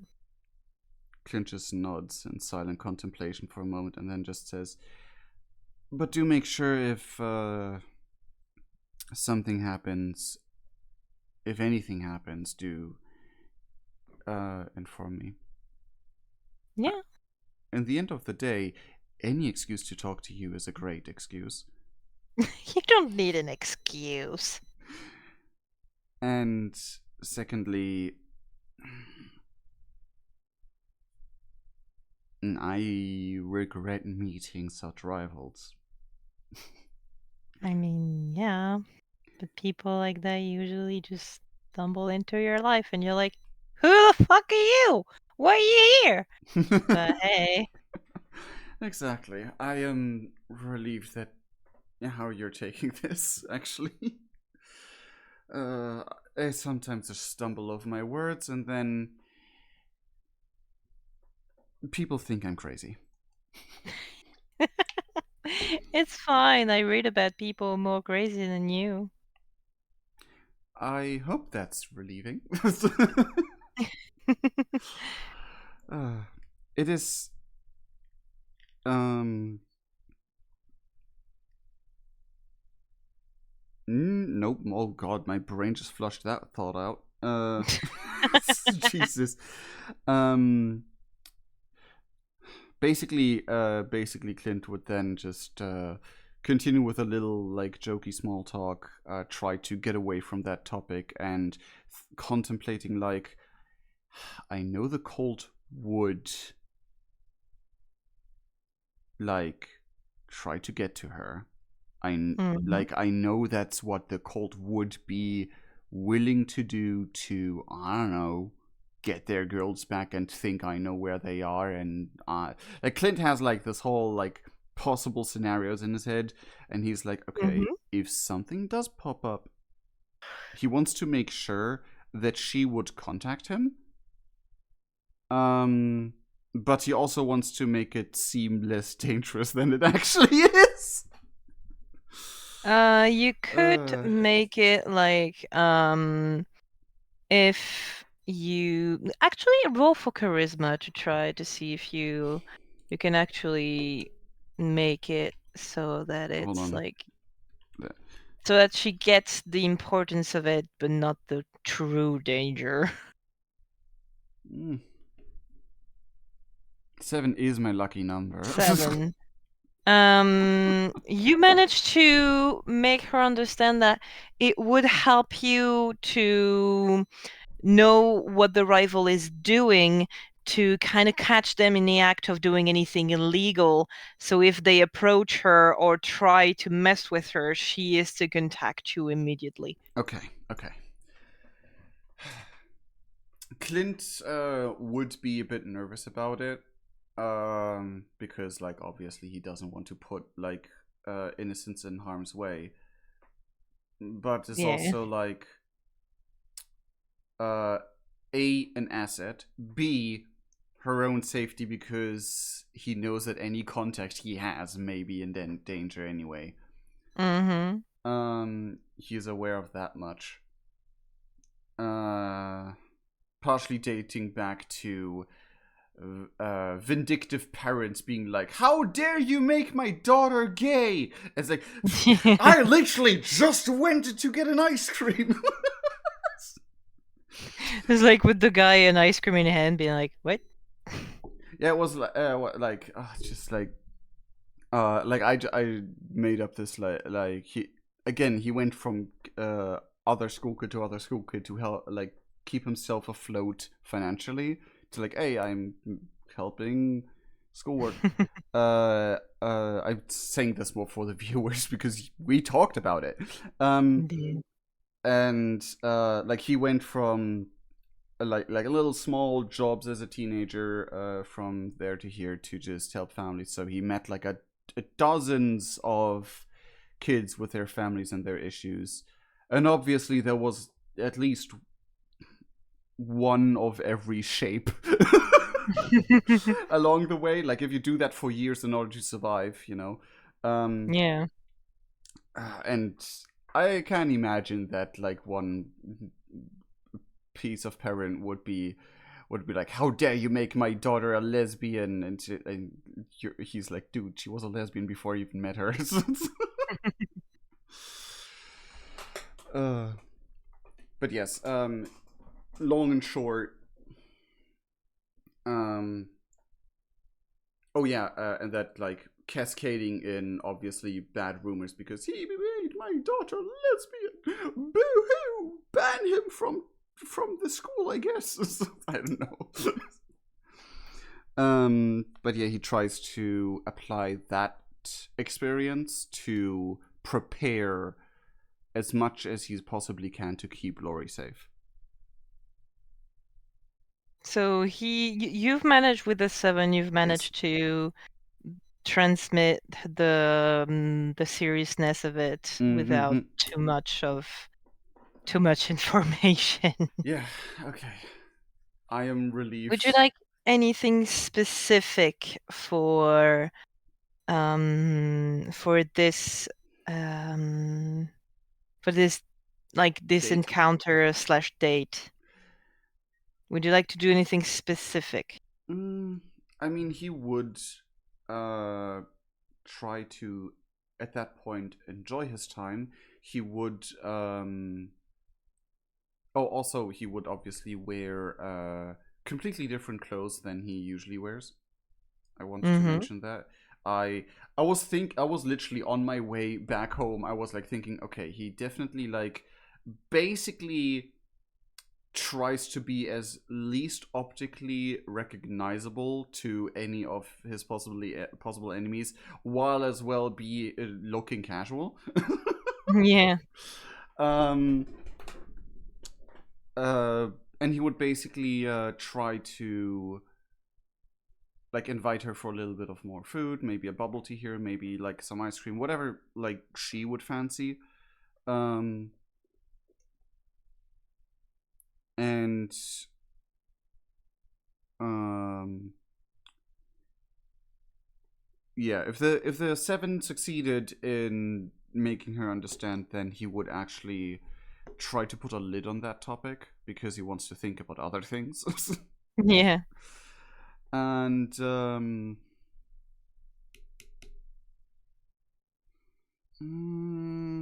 he would debate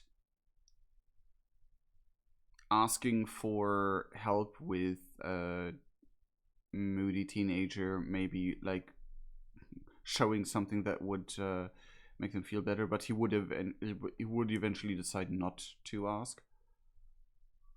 Um, no, that would be it. He would try to make design the day as safe and nice as possible. Okay. So you managed to have a good time, a good date, and to Oh, further, yes. he would like in the small jokey talk also just like exchange information about like the random supernatural study things, like how they met as well. Yeah. Yes. She doesn't seem to have any like brand new information, but she does seem to still be passionate about that. Mm. Okay. I just wanted to definitely make that clear that that is one of the topics, even if it's not necessarily related to his job, and more just like jokey talk or like small talk. Hmm. Anyway, yes. So, pleasant time, a bit of a pause between all your work and all that. Once you're back at home, the ambience seems to be a little bit lighter. You find Javier and Hugo kind of Mm-hmm. talking in the downstairs, like in the living room, and the whole house seemed to be more calm than when you left. Hmm. On his way. We make things pretty. That jump scared me. Pantomia, what the fuck? Thank you for gifting Sokka a sock. Um, oh yeah, he would basically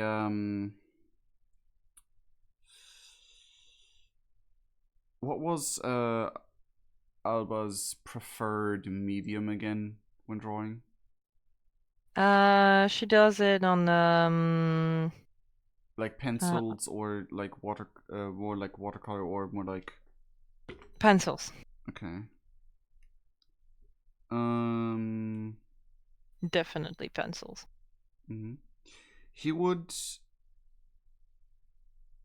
I forgot what how to name the difference a bit more clear, but like um dry pencils or wet pencils. I don't know how to call out the difference. Yeah, aquarels or normal kind of thing. Yeah. She usually uses aquarels. Mhm. Clint would check if he has the money for it, and if he does, he would like, as in like, oh, I have plenty to spare money, or if it's like, hmm, Usually hunters don't really have that much money. okay. Clint would And but from experience, pencils are expensive. yep, he would uh min max what is the best price compared to quality, and get the best quality for the price that he's still comfortable paying, without being like, boss, I need more money for because have nothing left, kind of deal. Okay. Um,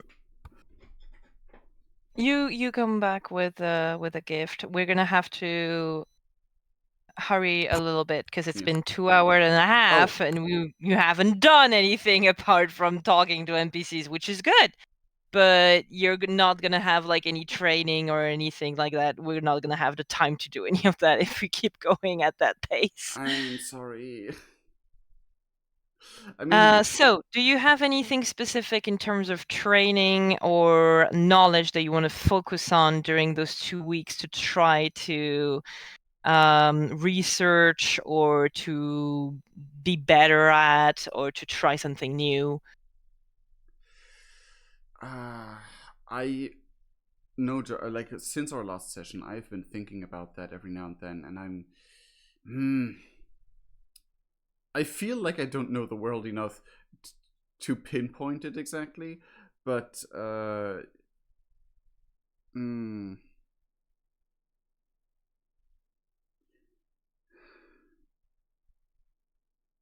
Clint would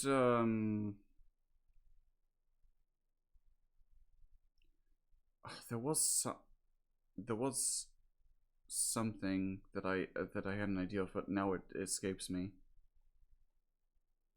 Basically, I think it was like gadget wise. Maybe the idea of a gun, because last time where you had the confrontation, you had no previous experience with it, and hence it was a little bit more difficult. It might be like trying to get the basis on that might help in future sessions. You can try to work on different knowledge of different creatures if you want to study that. You can work on your magic if you want to practice that. You mean my elemental powers? Yeah. Okay. Clint would be entwined and not sure what to focus on, so he would, to get his mind somewhere, focus, like training with gun, and he would try training with gun at first, and then would continue training with gun, because he notices, yes, I kind of need the training here.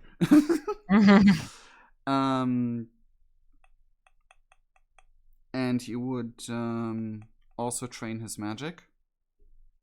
In the times where he's like taking breaks from the gun, he would train with his magic, while his like oh god, in German you would say gute Nacht Lektüre. Basically when you're like having downtime and read things to calm your body down. Oh yeah, okay. He would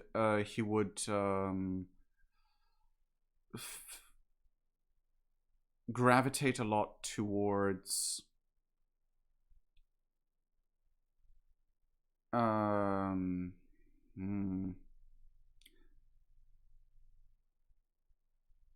semi-elementals and angels, now that he learned that he and the majority of his team are in that direction. Okay.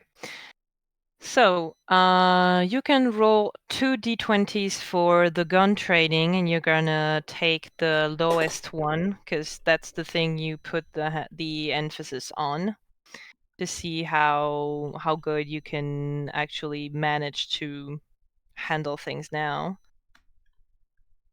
Oof. Well, that's a 12. 12 is good. Also, you can roll 1d20 for your mental, your power kind of training. Try to see if you get a better handle on it. Yo.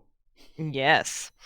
And you can also roll 2 d20s for your research on angels and semi-elemental, and that time you're going to take the highest one because you're already tired physically and then mentally from the 2 trainings that you did, and then you're doing research on top of it. Oh, within the time between, obviously more caring for his friendos. Because caring is self-care. Still, in 2 weeks, if you train for gun, then train for magic, then research thing, it's gonna take a toll. I mean, of course, but Clint is an overachiever.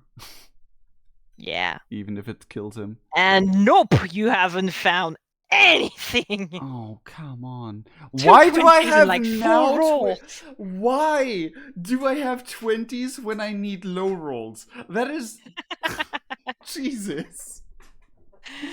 Oh god. So, you managed to have better control over your powers. I will use the fact that you hurt the secretary as a catalyst for that. For like, To clarify, for example, if you make a gust of wind to throw something, now you can actually change the direction of the wind that you produce in the middle of the movement. Ooh. Sneak. I can slither sneak. Anyway. You will have to write that down somewhere because I cannot open your just send it to Discord. Send it to me on Discord because I can't open your character sheet, so I have to actually solve that problem before I can note anything down. Since you rolled under a 5, you will also have one additional point that will be given to you in mental. Nice. Oh. So 1 point in mental and trajectory changes between in the middle of a gust of wind.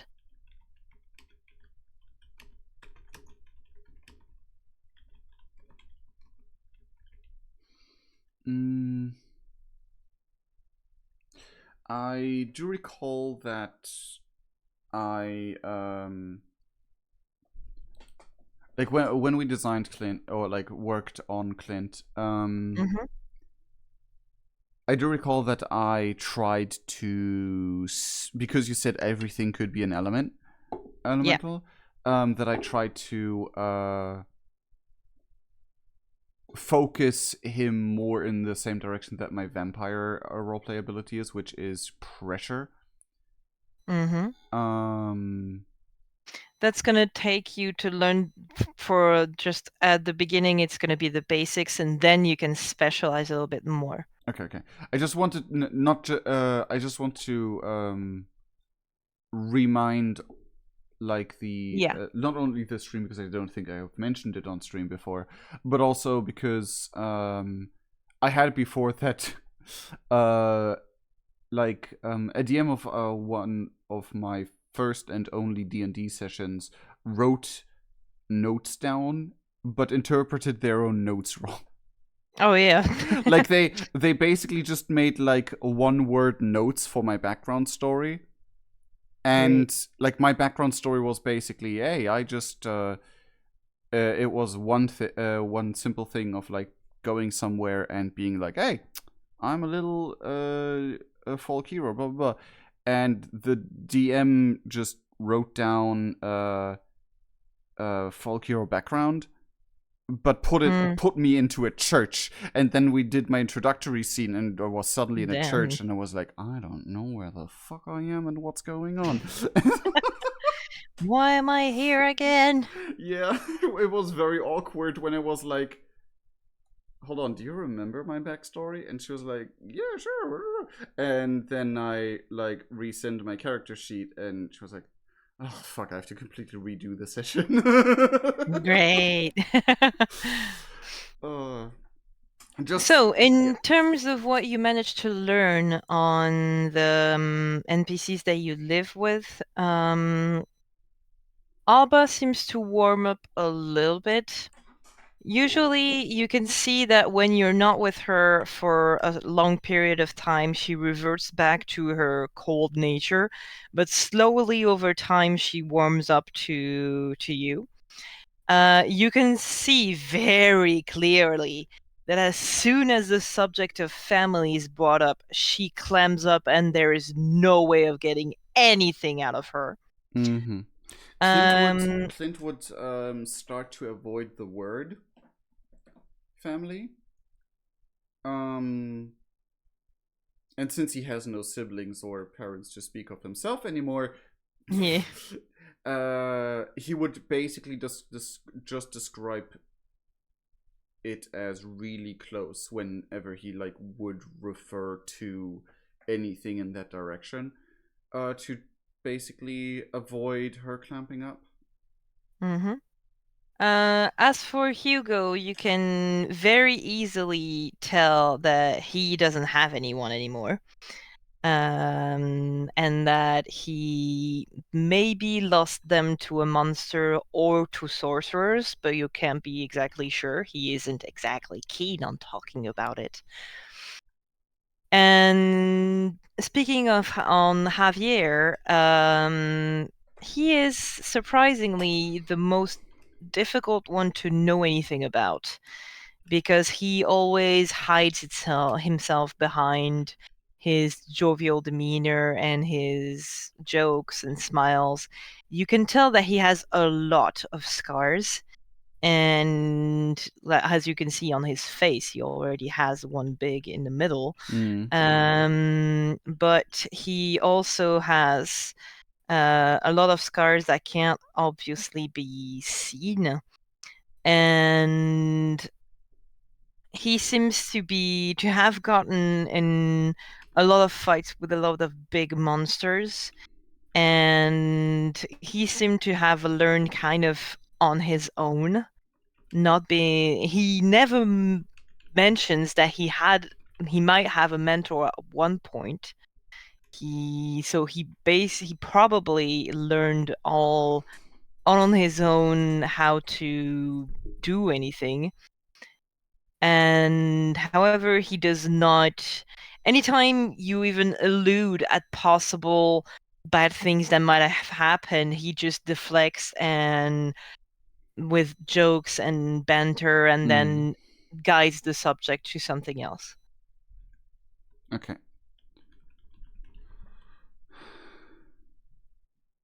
Okay.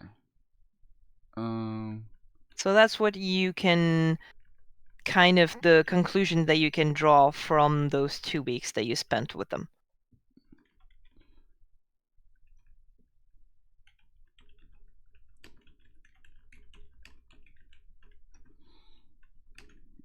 Just writing things down. No problem. So,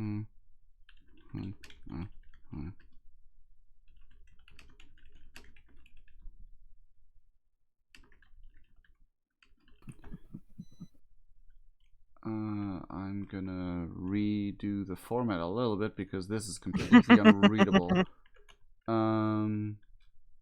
This is better.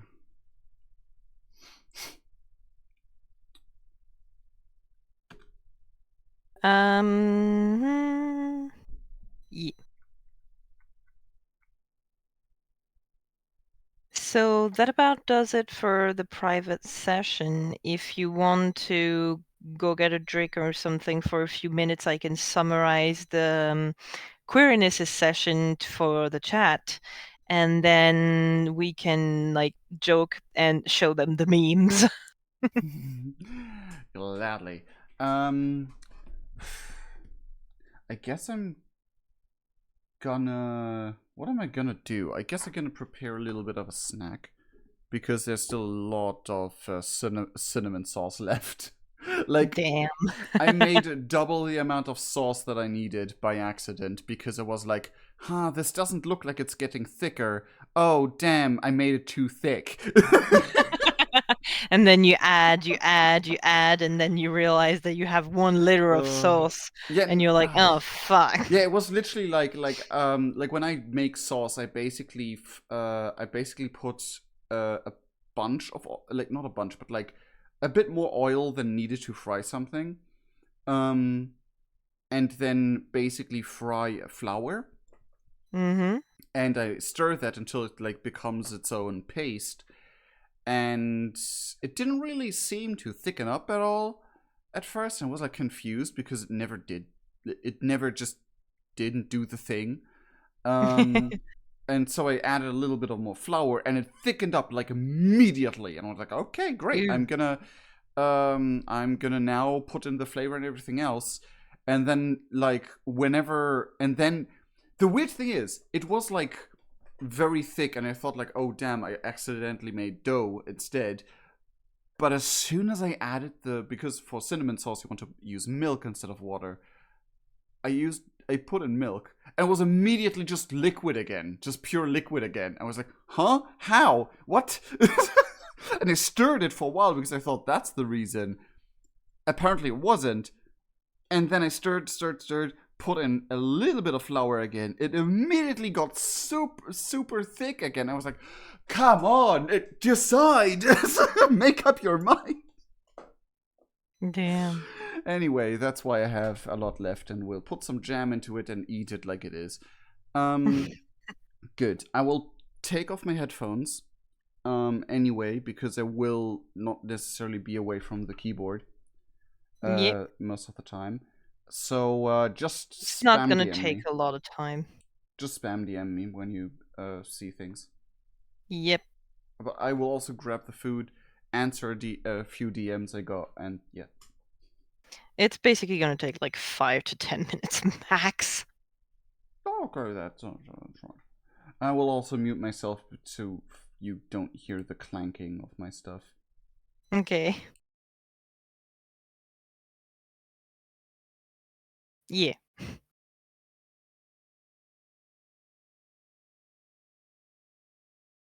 All right. So, our little queerness. I'm going to show you a few things. So, as a reminder, Quirinus is the youngest actual of the team. He's like a little bit of a teenager trying to sort things out while being in a very hard situation, like being a hunter and all that is not easy. And so he has been trying to find a way to learn magic, to be a bit more useful and be a bit more, um, of an asset to the team. And there was one NPC that he saw during his previous session where he burned an orphanage, which was called Lillian. As you can see here, Lillian is in the top left. She is around his age, and Lillian was in that orphanage that Quirinus burned down. Actually, plot twist, Quirinus did not burn down the orphanage. Lillian did. But he takes the credit. So Lillian and him kind of stayed into contact, try to talk a little bit and just have like a bond. As usual, Queerness flirted, as he usually does. The girl next to Lillian is called Inej, and she was also there to try to help Lillian and get the children out of the orphanage. The orphanage was run by a crazy woman that was like mistreating the people and all that. It was theoretically a branch of the cult. However, since everything burned down, there is not any proof anymore, so we'll never know. So he contacted Lillian trying to learn more about magic. And while he talked about her about that and how magic worked and all that, they both realized that apparently Queerness had something of an affinity or sensitivity to magic that he was not aware of. And so Lillian was like, I'm going to bring you to where I'm staying, which is half a place where I live and half the place where I learn magic, where you can you can actually meet the guy that is teaching me about all of that. And so he went there. He met the guy that is named Ezekiel. And so not Ezekiel, Ezekiel with an A. And so he learned a bit about magic with Enish because Ezekiel is pretty busy and a bit cold. And so he let Inish talk to Quirinus and teach him the basis first. They saw together that Quirinus could actually see and feel magic without being taught how to do it, which is very unusual. It's not supposed to happen. So something's up with that, but they don't know what exactly yet. He also was always in contact with his mentor because he didn't want to be stuck in somewhere like a bad situation or his mentor talked to him about a specific sorcerer because he was he was talking about going to a sorcerer's school and learning magic there. And he talked to him about one specific sorcerer, which name is Lorelio, and told him that no matter what, he should never associate with him or talk to him or associate with people who think he's good and actually a person to follow, because apparently Lorelio is a sorcerer that is extremely dangerous. He lacks conscience and actual human empathy and doesn't hesitate to torture or dissect the creature that he wants to learn something from. So Quirinus has been warned against that sorcerer. Hezekiah had nothing to do with Lorelio, so Quirinus went to learn with him on that.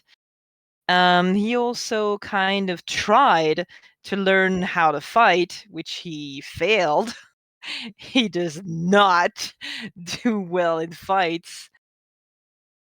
And so at the very end, it seemed like Lillian was finally opening herself to more of a relation with queerness and not just kind of buddies that joke with each other and not take each other seriously. He did not go further than just he saw that his flirting was getting to her, and that's about where he left off.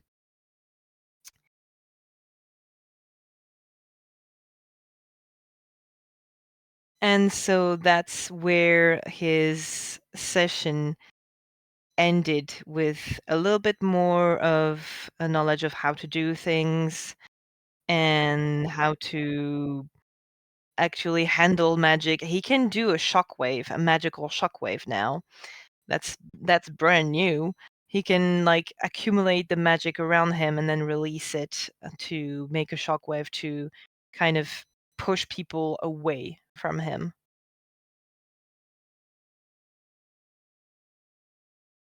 So, we also, while we were waiting between two sessions, had the bright idea to make memes about whatever was happening in our session. So, I did some, I think. Wriggle did some. Captain did some, of course. Oh yeah, that's the. So I'll show you the memes that Wriggle was talking about first, about the captain dude and the fact that he was there, but people like he was faking not knowing Clint. So Clint being like, "I know you," and the guy be like, "No, you don't." So that's one of the memes that we did. Yes, you can.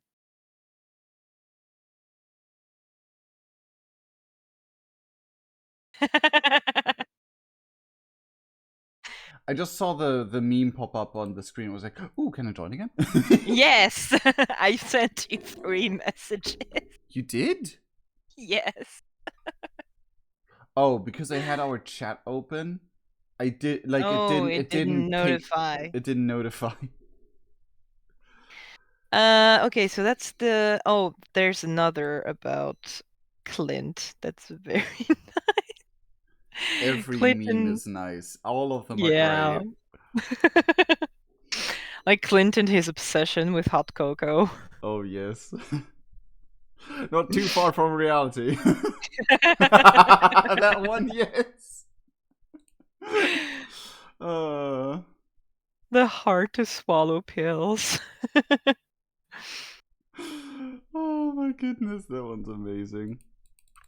Oh yeah, that one. That one is a reference to Ow. the bomb. that Clint tried to send, and that ended up hitting the secretary instead of Dr. Layton.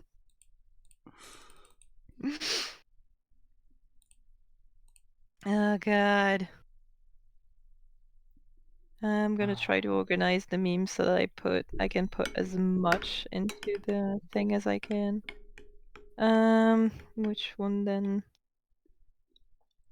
Oh I forgot to yeah, mention something. yeah. Whenever Clint has downtime, he would recall lying, and he would feel terrible, but he would be completely aware about. On the one hand, I had to prepare to make sure, but on the other hand, I hate that I had to lie. Yeah.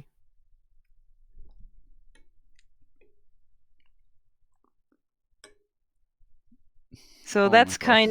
this one's kind of the reaction of Clint after everyone told them what they did in their private session is like, oh yeah, I burned an orphanage, and he was like, oh my god. What are these people I deal with? That is the actual mindset. Like, as a DM, I can tell you this is the actual mindset of the cult. Like 100%. Oh my God, yes, what one? Is this a Lucia? Oh god.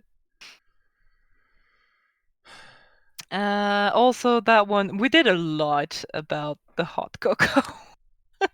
Because no one wanted hot cocoa. And you were just like, oh my god. Yeah, Clint was I'm all really alone with my hot cocoa. all by myself. That is even just a reference to the video that hasn't even been released yet. Oh my god. Oh god. This one is more of a pattern with Elizabeth's player. Usually, whenever she sees a guy that is kinda hot, immediately she's like, yeah, no, I'm gonna smash that, no matter how bad the guy actually could be. And so she's always like, no, no, no, that's a love interest for me. That's a guy that I'm gonna be with.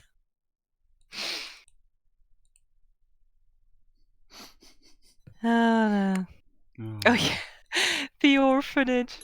I forgot we made a meme about the orphanage. Oh no.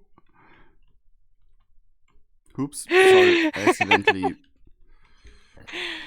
The random orphanage and queer in it. I'm just trying to answer someone who is currently spamming me Damn. important stuff about tomorrow. I'll try to do that one. No, that one, because the last ones are a bit big, so I'm gonna have to cover others with that. Huh? The last 3 memes I think were a bit big because you need to read things on it.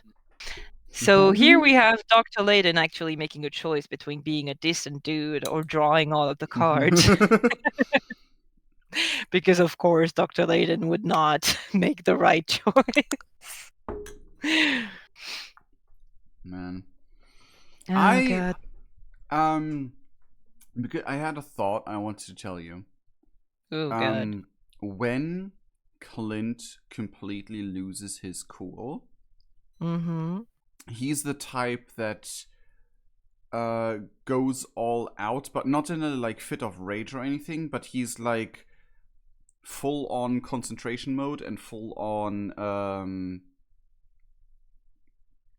to actually I had a perfect word for it.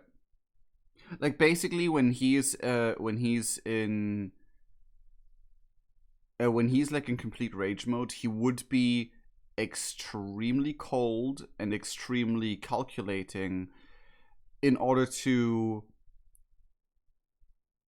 basically amp up.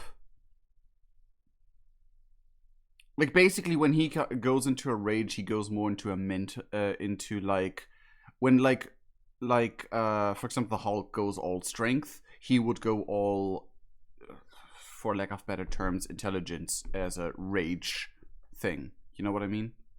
Okay. I just wanted to say that is how Clint is. He would be the cold calculating, I am gonna do this now, whatever it takes. Which is one of the reasons why he dug so deep into meme number, what was it? I don't know. I'm gonna have to like hear because I can. No, the one where oh my god, the Clint pizza meme. Oh my god, yes. Oh yeah. Like when he threw like prepared and threw the bottle. Oh yeah, the bottle. Yeah. Yeah, like he's like basically like.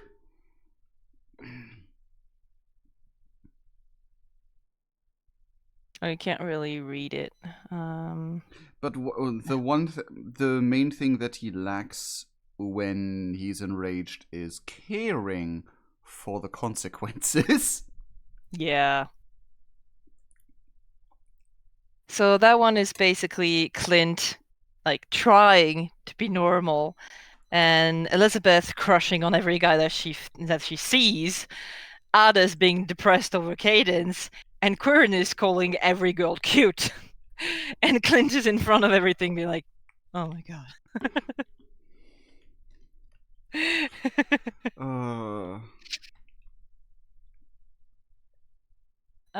Then we yeah, the have pizza.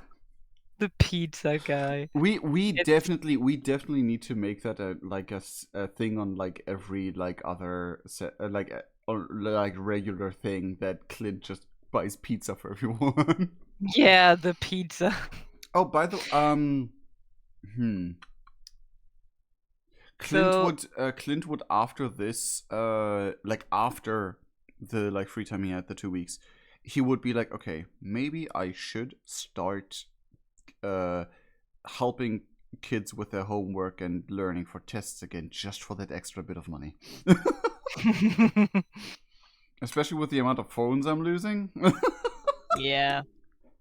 This one was basically a summary of the undercover mission of Elizabeth, where she wanted to be happy with her kids and her little students, and then you have Dr. Layden, the bitch, and the cult. Oh no.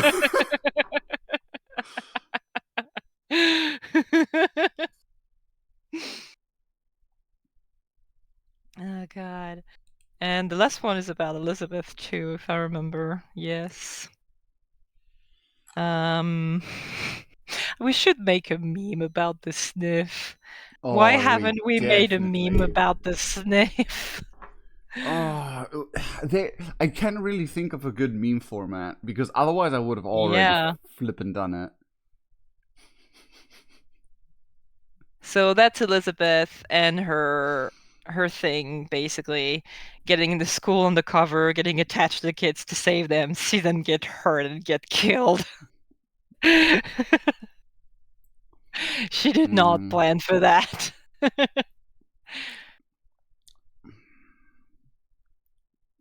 I'm gonna see it. Like, I'm gonna see it. I'm gonna see it coming. That we will deal with the cult more and more. And at some point, there will be like some sort of mission about.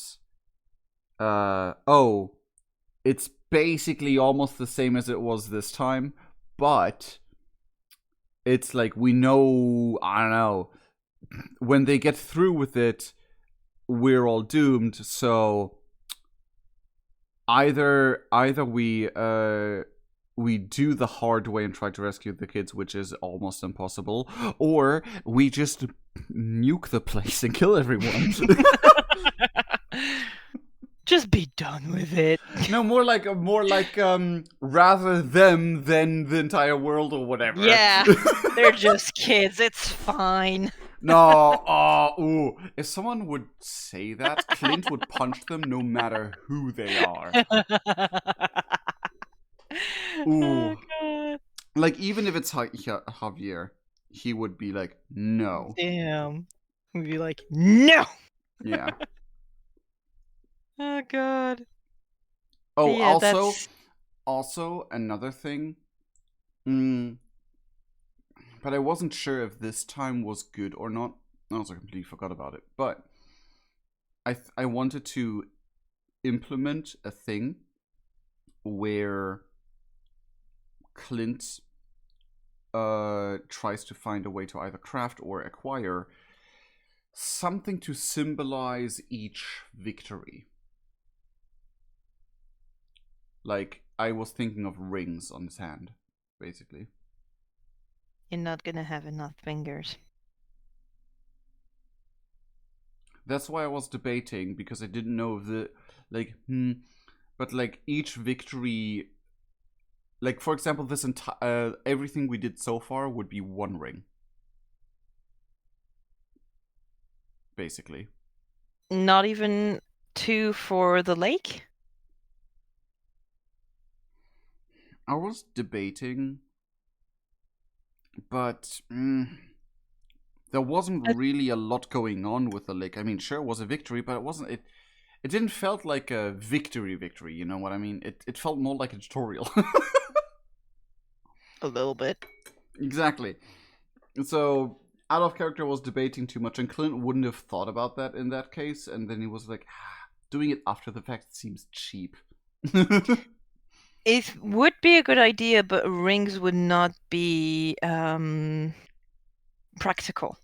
Because the more rings you have, the less dexterity you're gonna have to do Monday things, and to hold things. You might have some difficulty with it. Like 2 or 3 rings are manageable, but the more you have, the less you're gonna be able to actually do stuff. And it's gonna be your hindrance more than something that could help, I mean, yes. or something that could like be cool. Like the thing is, Maybe pens, like pins that you can put to a board, or even like inside of your wallet. Because that would be like you could collect them from all the different places where you've gone, and as to a little reminder where we won that one and all that, and yet it would not hinder your ability to either fight or handle objects. I mean, Clint would do it like I do it with my rings. Like, he wouldn't wear them all the time, but like whenever he fields in a when, like for example, when he's back with Javier or meeting Lori, he would wear them basically, and it's literally just they're nothing else than just like, oh, like a little thing to treat myself, so to say. Sure, if you have the money to buy them. That's the main issue, which was why I also included the possibility of crafting. I did craft rings in my life before, like from wire. You maybe, but not Clint. Yeah, but I know that it's that if you do the wire technique, one YouTube tutorial is technically enough. Does he have YouTube though? I mean, you don't need an account to watch videos, but You would need a phone or a computer. Do you have any of those? I mean, by now, not anymore. Yeah. That's the issue. No, but again, it would be something that would be happening after those 2 weeks. Yeah, it can be an idea that you work on and then Clint is thinking about. Yeah.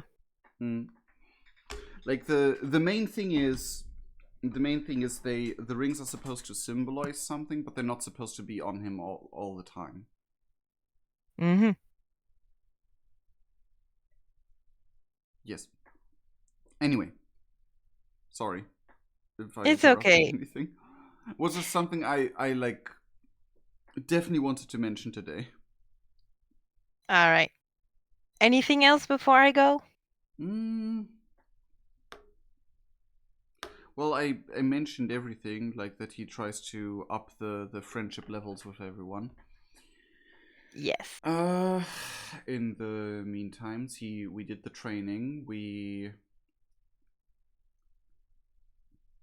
like would the 2 weeks downtime they be abrupt, or would they know beforehand it's only 2 weeks? I forgot about that. You know beforehand it's only Okay. 2 weeks. Okay, in that case, he would be able to schedule things and not be caught off guard. So yeah, he would do the best to go out of the way, no, go out of his own way. What? How do you say that? Yeah, To get out of his way. Get out of his way, kind of. Get out of his way to do something. to wish Hugo and Alba best of luck. Best of luck and fortune for what they're doing. Next. Alba would leave like 1 or 2 days before you and kind of wave off your concern, be like, yeah, sure. It's not concern. It's more like uh, I hope it's Either an easy mission kind of way. either concerns or good luck. She's gonna be like, yeah, I'm fine. Yeah. What about Hugo? Hugo just like kind of does a thumbs up and is like, yay. Um.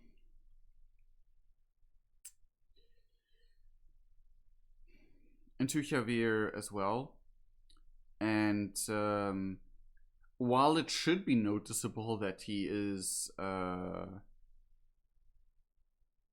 he wants to be like, oh, poor baby, you lost a finger. Like, he doesn't want to belittle him, but he's like, he actually feels like, oh, your poor finger. But he doesn't say anything about it because he doesn't want to, like, I don't know. He just feels like it would go against Javier's shtick, but he would make it obvious that he feels that way, while also jokingly say, if you keep losing fingers on missions, we're gonna just have you for like 9 more. Yeah, I'm gonna be actually taking advantage of one of the perks of being a mentor, sending you on the missions I get. Well, when you have no fingers left, you're not gonna be handling much anymore. Exactly. But seriously, don't lose any more fingers. I'll try to. And yeah, that would be basically his goodbye. He would say he left some of the good hot chocolate in the cupboard for when we come back. Luckily, it doesn't go bad because it's dry. No, yeah. Dry sugar stuff is just never gonna go bad. I mean, with chocolate, it's gonna have like a few month expectancy, so it's gonna be good. I mean, with like proper chocolate, but like if you talk about the hot chocolate powder, that stuff stays good forever. Not forever, trust me, but yes, it's gonna stay good for a while. If it has what is it called, molkepulver, like dairy milk stuff mixed into it, then no, then definitely no. But like if it's like quote unquote pure chocolate powder stuff, it actually can like, for example, my grandma bought some, and that is like no extra milk stuff. Like sometimes you just add water and it has milk already mixed in stuff. That goes bad fast. But the stuff my nan bought, she still has the same can she had 5-6 years ago. It's still good. Yeah. I'm gonna have to go because we've been at it for like 3 hours. Yeah, I'm talkative, I'm sorry. But as always, greatest DM. It has been super enjoyable. Thank you. As nervous as I get, not being a DM for once and not knowing everything for once. Yeah.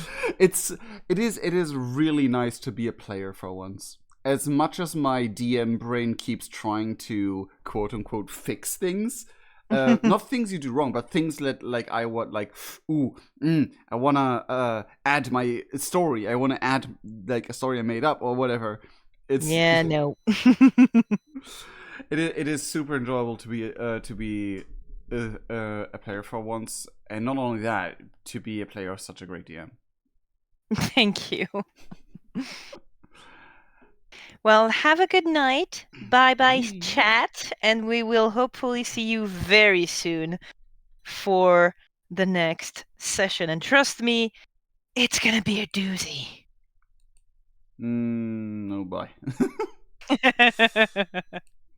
I'm gonna traumatize all of you on every single front.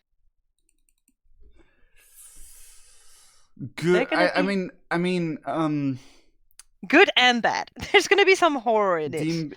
DM like, oh boy, but also good luck traumatizing me. I mean, you maybe not. We'll see. We'll see. I remember when like Fandomia was part of that RP when when the serial killer had his big finale. Oh my god. Like I like some of my players actually had nightmares of that session. Damn. Yeah. Anyway, have a good night, and I will see you hopefully soon. Yee, bye. Bye. Bye. Okay. Am I alone? Oh yeah. Okay. So, that all being said and done, I love our. It is so fun. Not only that, it's like basically the Uno your reverse card of the Vampire RP. But it's fun. It's literally like I don't know why, but it's really fun to have this almost complete Uno reverse where I'm not the creature, I'm the hunter, but also I'm not the DM, I'm the player. It's really that alone, and then having Kira as the DM is just chef's kiss. Anyway, is there anyone that we could raid at this time? Because I'm gonna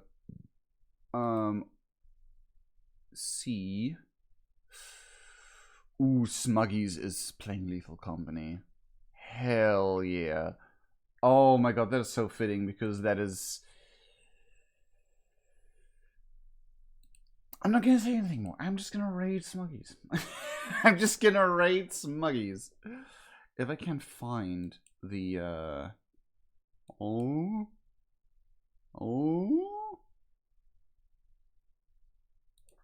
Huh.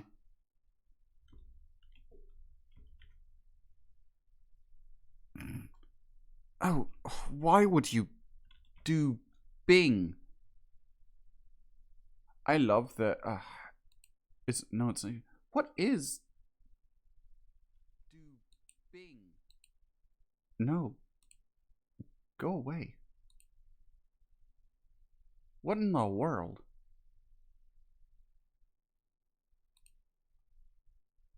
Huh? I'm so confused. Where is... There it is.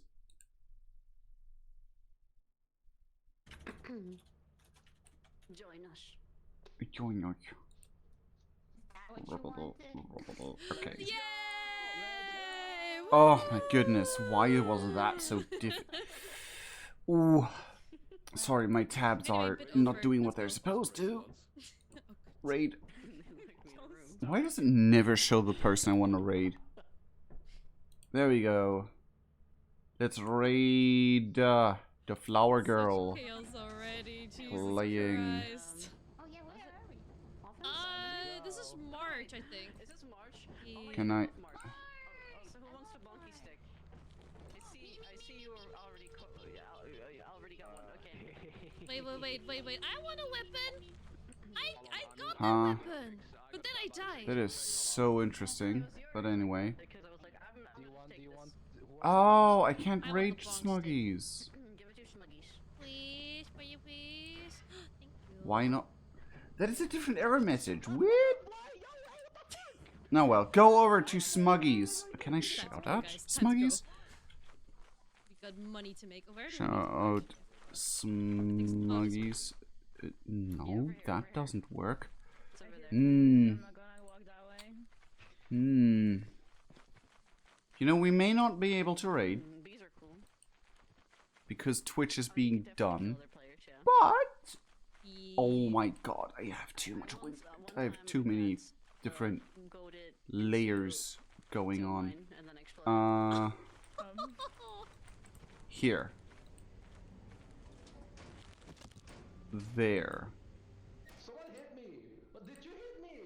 No. I mean, Go to Smuggies.